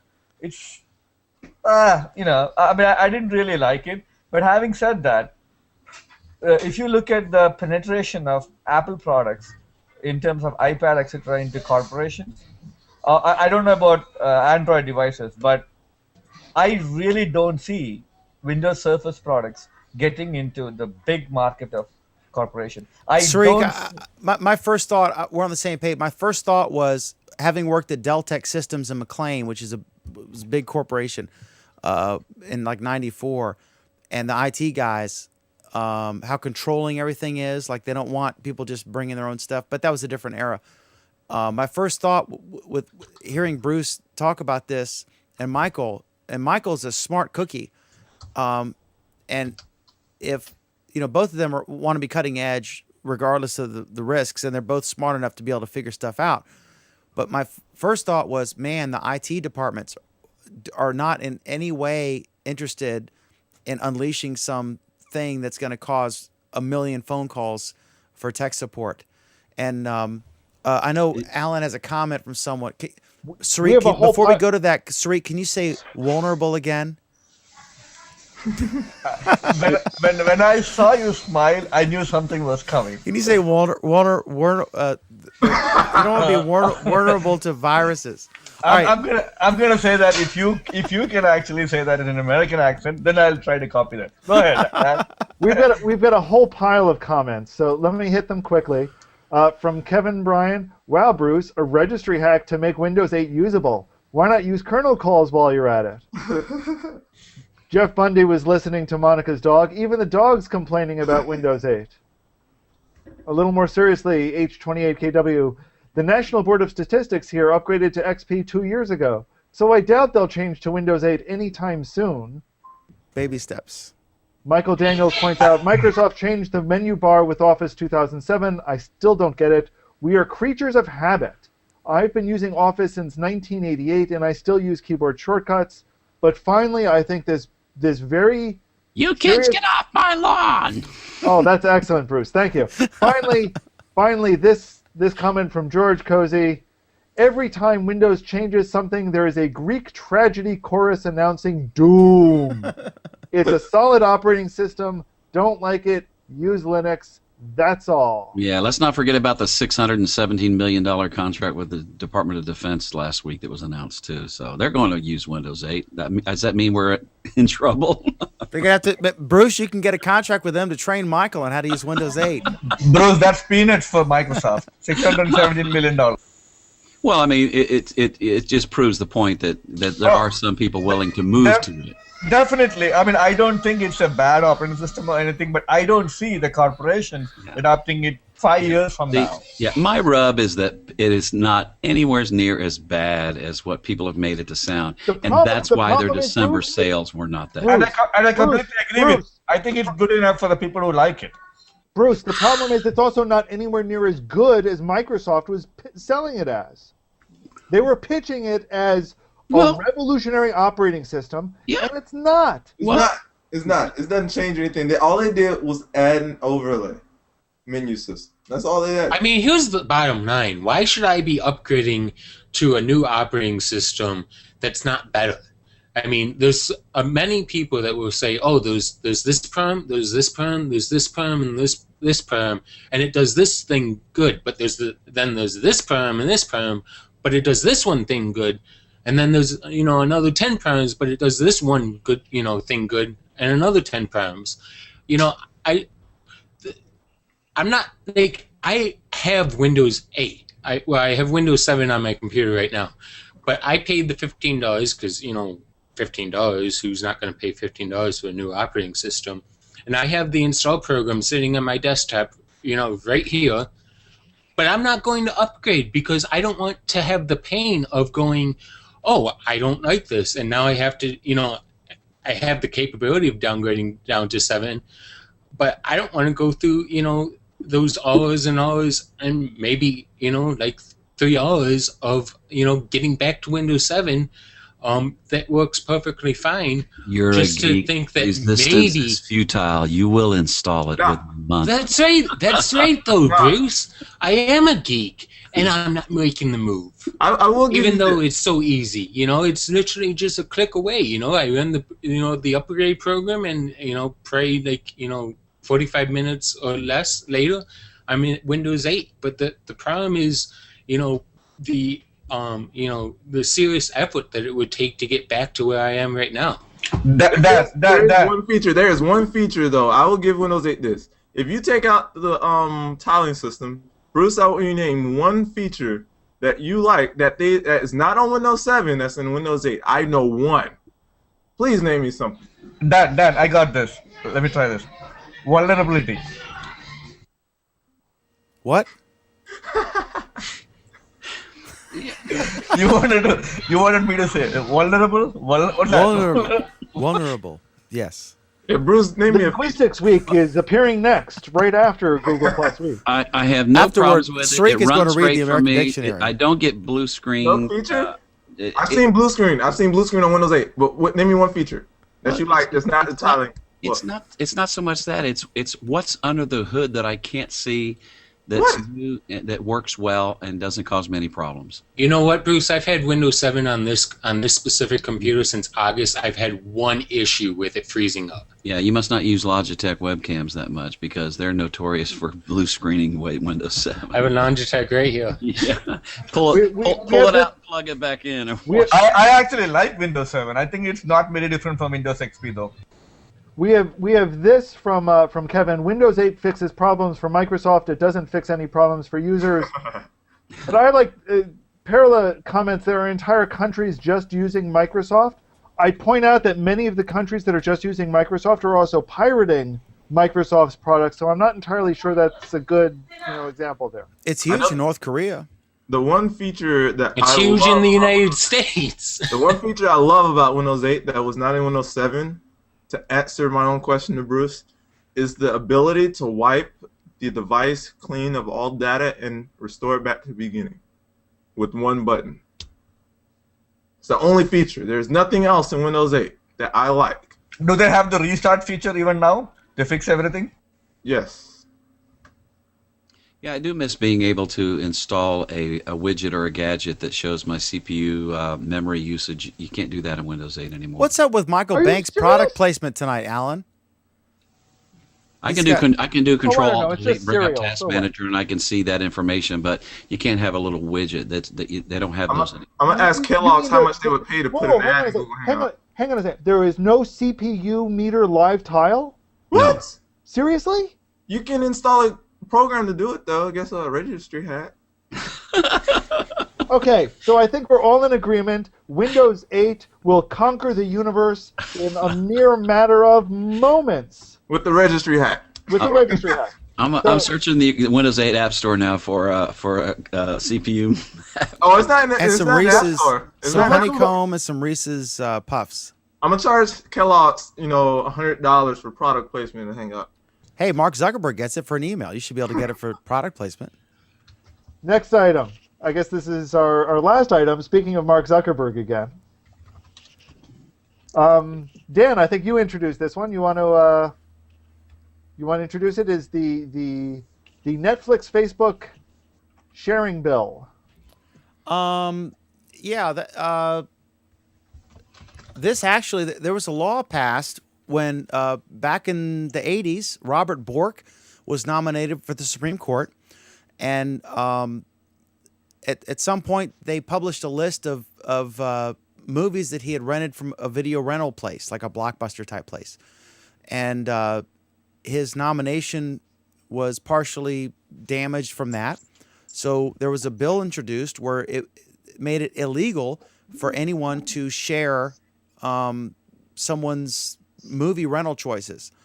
So now, as we go to the Spotify era, where on Facebook, Facebook spams you with, Alan is listening to Tears for Fears or what have you, they weren't allowed to do that with movies. So Netflix is, I got to share Alan's screen here. Netflix was eager to rule the world. Netflix was eager to allow this, so folks could, people could build apps and stuff to say, hey, I'm watching West Wing or whatever, because some people are, fans of celebrities, might be interested in what movies they're watching, but that was expressly forbidden because of the Robert Bork bill, and so they have changed this, and so now there is yet another element to that constant stream that will appear on your Facebook page, or your stream or timeline or whatever it is this week. So this is the frictionless sharing bill. Well, and it for really video, killed. yes. It really killed a large aspect of Netflix, which was they had a very popular part of their site, which was where you could share what there was a lot of discussion, and they had to shut down these forums because they were, because of this bill. They realized that even though people were choosing to share what they had watched, they couldn't legally. As long as it's not gonna automatically share what I watched on Netflix on my Facebook account, I'm fine. Well, it will, or it could. That's Well, I'm risky. assuming there's an option to uncheck this, as all of these privacy practices would allow for. Oh, like you all have to be Facebook using- options, it'll be opt-in, Monica, of course, Monica, weren't you the one talking about Facebook and sleaze just half an hour ago? Well, we're not talking specifically about Facebook. We're talking about the implications for all social networks. And all of this should This is be true. opt-out, where if they're forcing you at gunpoint to share public, No, no. then there's a You're- real issue. you're Because saying that's where I'm a privacy advocate. So, whoa, If Monica. you haven't noticed, I'm using a Yeah. pseudonym. Right, so I'm confused. You just said that it should be opt-out or opt-in. No, you should be allowed to opt out if you, Okay.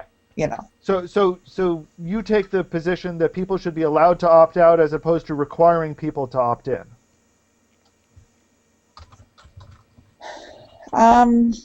Well, here's the thing. If you're signing up for Netflix, and you're basically signing into a movie rental site that includes discussion forums, then I feel that it's okay to say opt out is fine.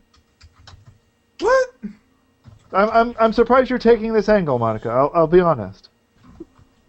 No, we'll see. Like, I don't know. Well, I mean, let's. Wait, I'm not saying that you should be automatically required to link that up to your Facebook. Okay. I'm not saying, I'm not a big advocate of linking, basically having all of your things linked by default. I don't link my Facebook, my Google Plus to anything. I don't +1 it on other sites. Well, let's bring this into Google and use a concrete example here. If you're using Play Store and you purchase a movie on the Play Store, should that show up in your stream? I personally would unclick all of those things. And I think that it should be, it's in people's best interest to have that be opt-in, but we all know that they set that as opt-out. In Google Plus, it is opt-in right now, and where things are going, it looks like it will be opt-in, not opt-out. When they turn on something, and this has been my a new feature.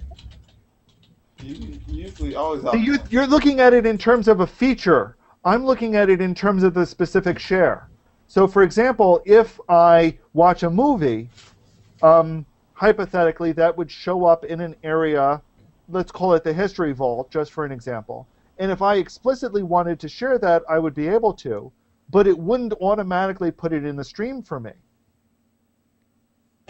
So here's the thing. If you make a public post in a community that you are a member of, it shows up by default in your stream, and it's accessible by members of people who aren't even members of that community. Okay. Like if I start following someone that I have never followed before, and I take a look at their stream, I will see posts that they've made to communities that I've never joined. But those are public communities, and I'll see those posts that they have made. Okay. Let me reframe that. Let me reframe that, though, Monica. Well, go ahead and finish making your point here, and then let me reframe it. So that's an argument for basically, like if they join a movie community, they're basically making that data public if it's a public community. But that's already in place around the entire web. Anything you do publicly and open access, I can find out anywhere. Right. I mean, here's the thing. If I make a post in a community, in a public community, and somebody else goes doing a search, and will it turn up in a Google search? Yes. Yes, it will.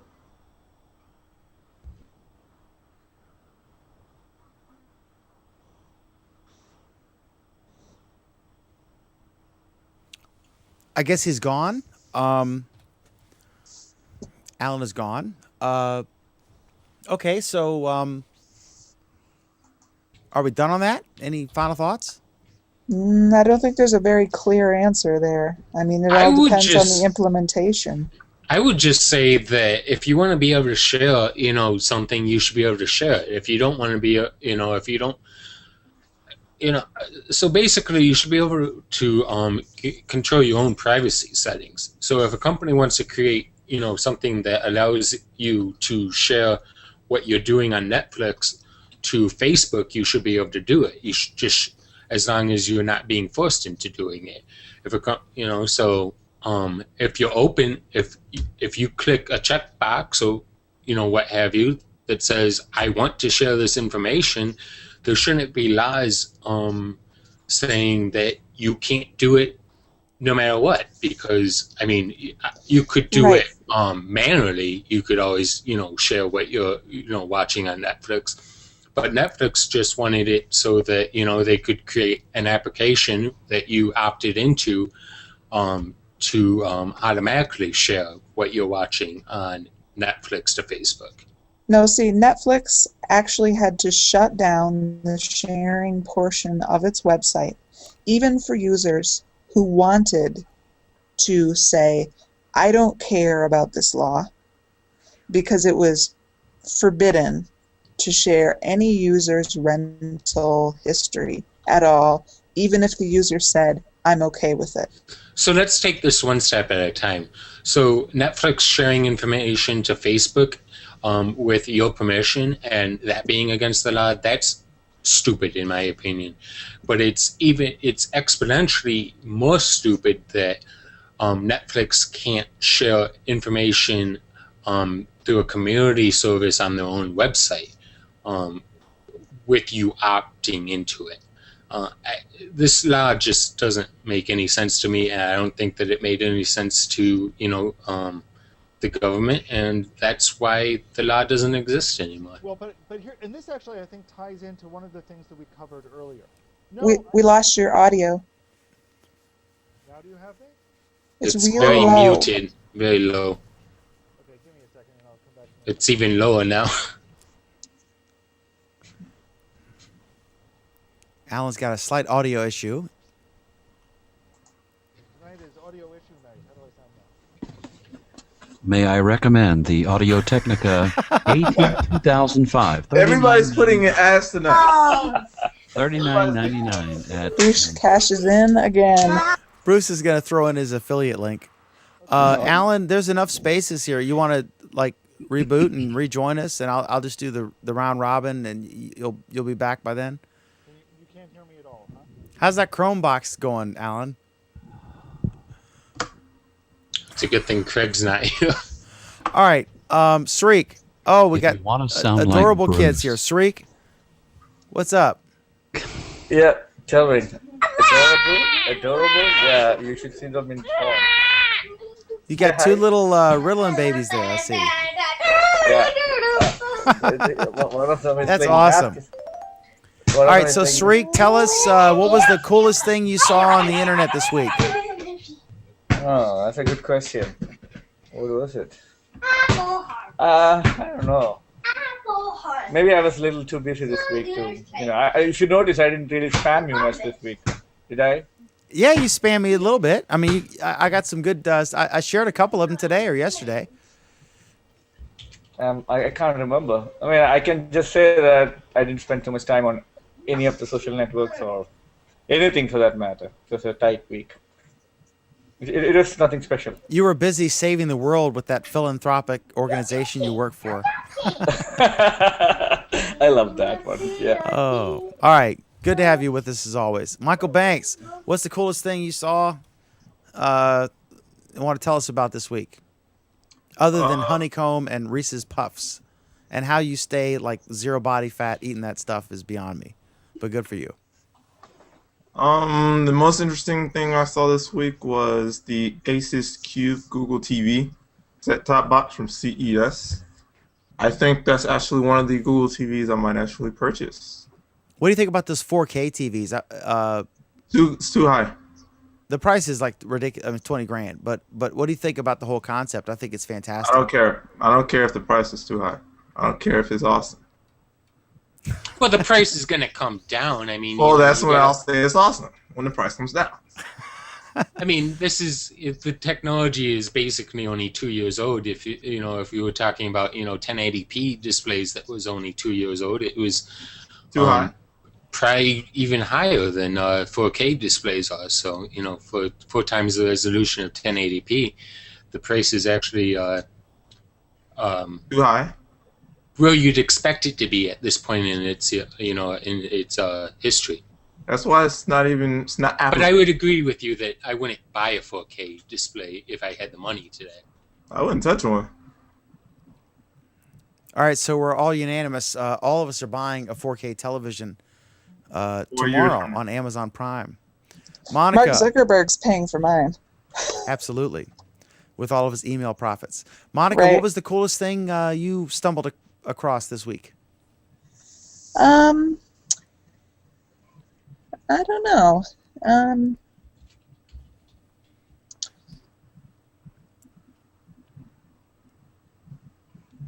My town is still being rocked by the poached elk scandal. Seriously, it's the biggest The scandal. poached to hit elk Boulder. scandal? The poached elk scandal. We had Do elaborate. an on-duty police officer poached an elk, and then called in sick the next day and our local paper did some investigating, little investigative journalism, and figured out that this guy runs a taxidermy business and meat processing business on the side, and has been doing this for a while. And they're like dug up all this dirt and found that maybe this has been going on for longer than we thought. That's insane. Yeah, we had a similar situation where 2 county sheriff's deputies were hunting or target or whatever they were doing in town limits, and they actually both lost their jobs. Yeah. Well, there's a special, you can face criminal penalties, and they may face fines of up to $10,000 because this was it was a majestic elk, and it was not harming anyone whatsoever. And anyway. But this was in Boulder, Colorado? Boulder, Colorado. All right, so if you look up Boulder, Colorado elk scandal, you will find this story, which somehow escaped me. And I'm good. I got some game. You should look it up. It's, yeah. Awesome. That's great. Bruce Turner, what's going on in Lynchburg, Virginia? I'm still in love with the Samsung Galaxy Note 2. Let me join you in praise. Let me turn mine on. If you want to learn what is so fantastic about this device, you need to go to youtube.com and follow this guy. His name is Lucid Mike, LucidMike 78. He does Galaxy Note 2 tips and tricks. It's called the Daily Note 2 videos. If you're not following this guy on Twitter, you watch some of these videos. I mean, it's just amazing what you can do. He is. He's incredible. Some of the tips. Yeah. He. I found the best way to search is to go to YouTube and just type in Daily Note 2. Right. And you'll find it. And he's great. He's got like 47 or 48. Well, I guess it's now because it was a couple days ago when I looked. 59. 59. So every day he makes about a 5 to 10 minute video. Oh, yeah. And he lists them by topic, so you can decide which ones to watch.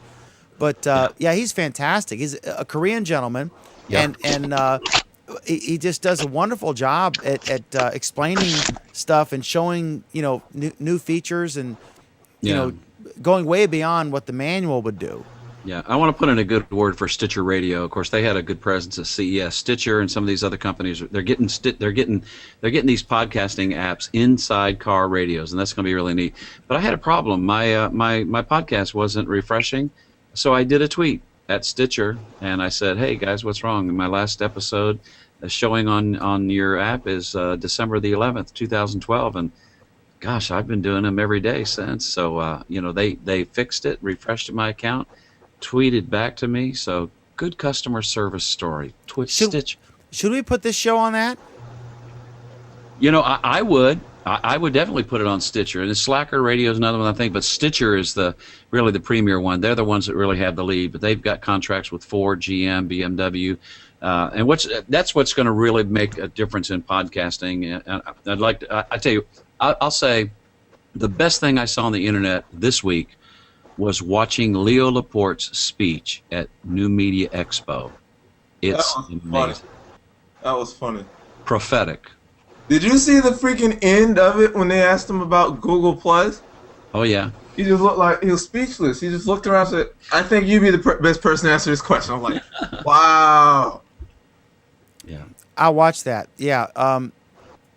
It's a shame that he's not more into Google Plus because I'm a big fan. And he taught all of us who do this a lot with his wonderful wikis and stuff that he would do for his setups and stuff. I wish he would get more into Google Plus. I'm surprised he's not. He likes communities. That's cool. Bruce, message me on what you were just talking about, please, later when you get a chance. Stitcher, sure. Yeah. And let's have a conversation about that. Okay, Anthony.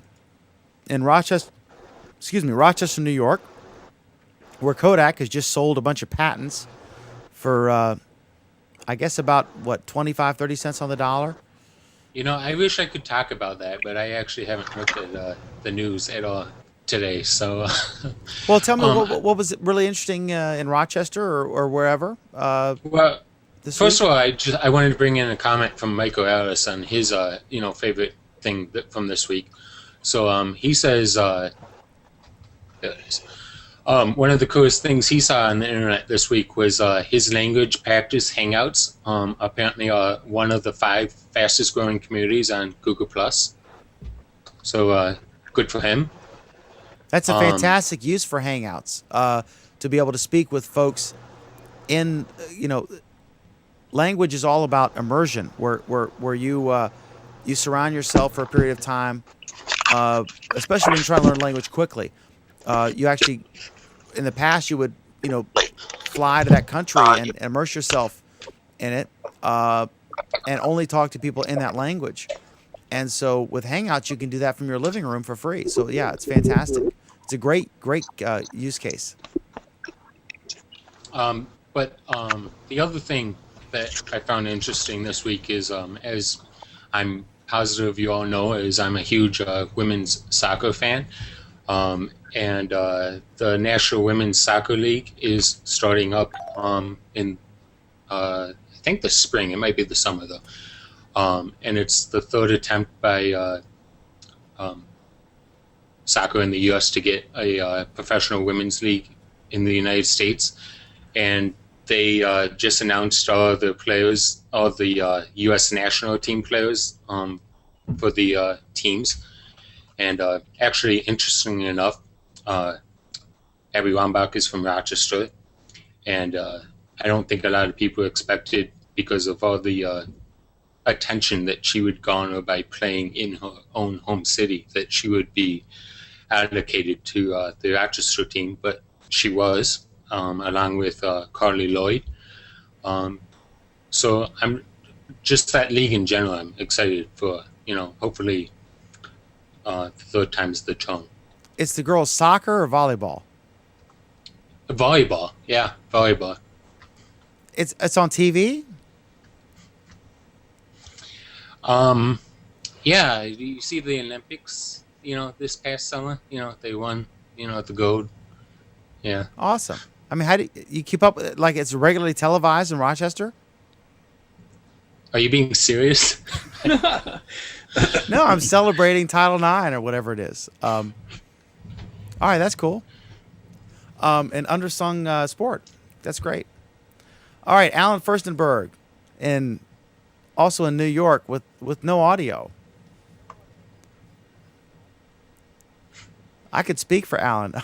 There's something amusing about ending with audio problems, just like we started with audio problems. Alan has no audio. Yeah, that is funny. Yeah, this was the 3rd take.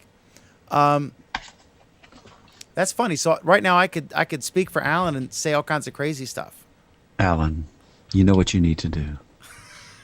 Yeah, this get a Windows 8 laptop. We've done the 2.5-hour show 3 times now. This is insane. This was what a fun show this was tonight. I want to thank everybody for watching and commenting. It was great. I had to step out for a while because I had to do this show in Australia, and Alan had to step out to tend to his absolutely adorable kid.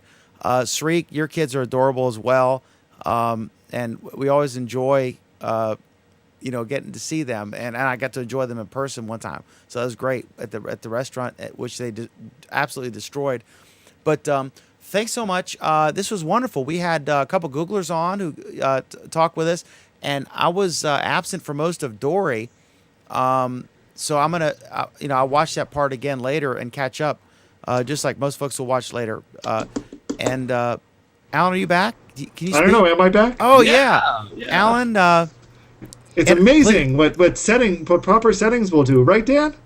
Absolutely. You must be on a Windows 8 machine or something. I am on the Chromebox from Samsung. Indeed. Alan, tell us your final thoughts on this wonderful Google Plus week. I just wanted to share a couple of other ones first. Michael Daniels, the coolest thing I saw was the Labradoodle mistaken for a lion. Great article. And I believe you shared that one, Dan? Yes, that was fun. And Kevin Bryan talking about some of the e-ink devices at CES, including an e-ink wristband flexible display and a dual-screen e-ink regular phone. So all sorts of exciting stuff from CES. Greatest thing this week actually was I've been following some of Gerwin's recent programming exploits. If you're not following Gerwin, he's the one who made these wonderful comment tracker system that we use. He's been doing some other very interesting stuff recently, including a way to draw on a live Hangout screen, doodling there, and some other interesting exploits recently, which only technical people would be interested in. But that's what I've been following a lot on Google Plus this week. That's awesome. And look up that Labrador thing. What's the Labra? What is it? Labradoodle. Labradoodle. It basically, some dude has a dog. It's in Virginia, and I shared it today. He's trimmed it to look like a lion, and Anthony pointed out accurately that the neighbors were calling and saying, reporting lion sightings repeatedly. And, there's a baby lion outside. And Anthony pointed out accurately that, baby lions don't have manes. So, but this dog, if you look at the video, it actually looks like a lion, so I could see it. And one commenter pointed out, this is awful because if a lion actually is escaped in the neighborhood, the police won't believe, that it's a lion. They'll think it's the dog, and these people will get, consumed by the lion. So, first world problems, or perhaps third world problems. I don't know. Anyway, thank you all so much for watching and commenting. We love all you guys, and you're as much a part of the show as we who are in the panel. We are here every Friday at 8 p.m. Eastern Time and 5 p.m. Pacific, and our new show is Monday nights at 9 p.m. Eastern and 6 p.m. Pacific Time. It's about a half-hour show about Android. It may be delayed or postponed based on the status of the YouTube maintenance. It's scheduled maintenance going on, and so we'll see how that goes. The last time they did that, they ended up with new features. So we'll see if it's just routine or if it's and if there are new features, where are you going to hear about it, Dan? On Google Plus Week, I think, right? That's on right. Google Plus. Yeah, absolutely. All right, so thanks, folks, so much. I want to wish each and every one of you a wonderful, wonderful, wonderful Google Plus Week. Thanks.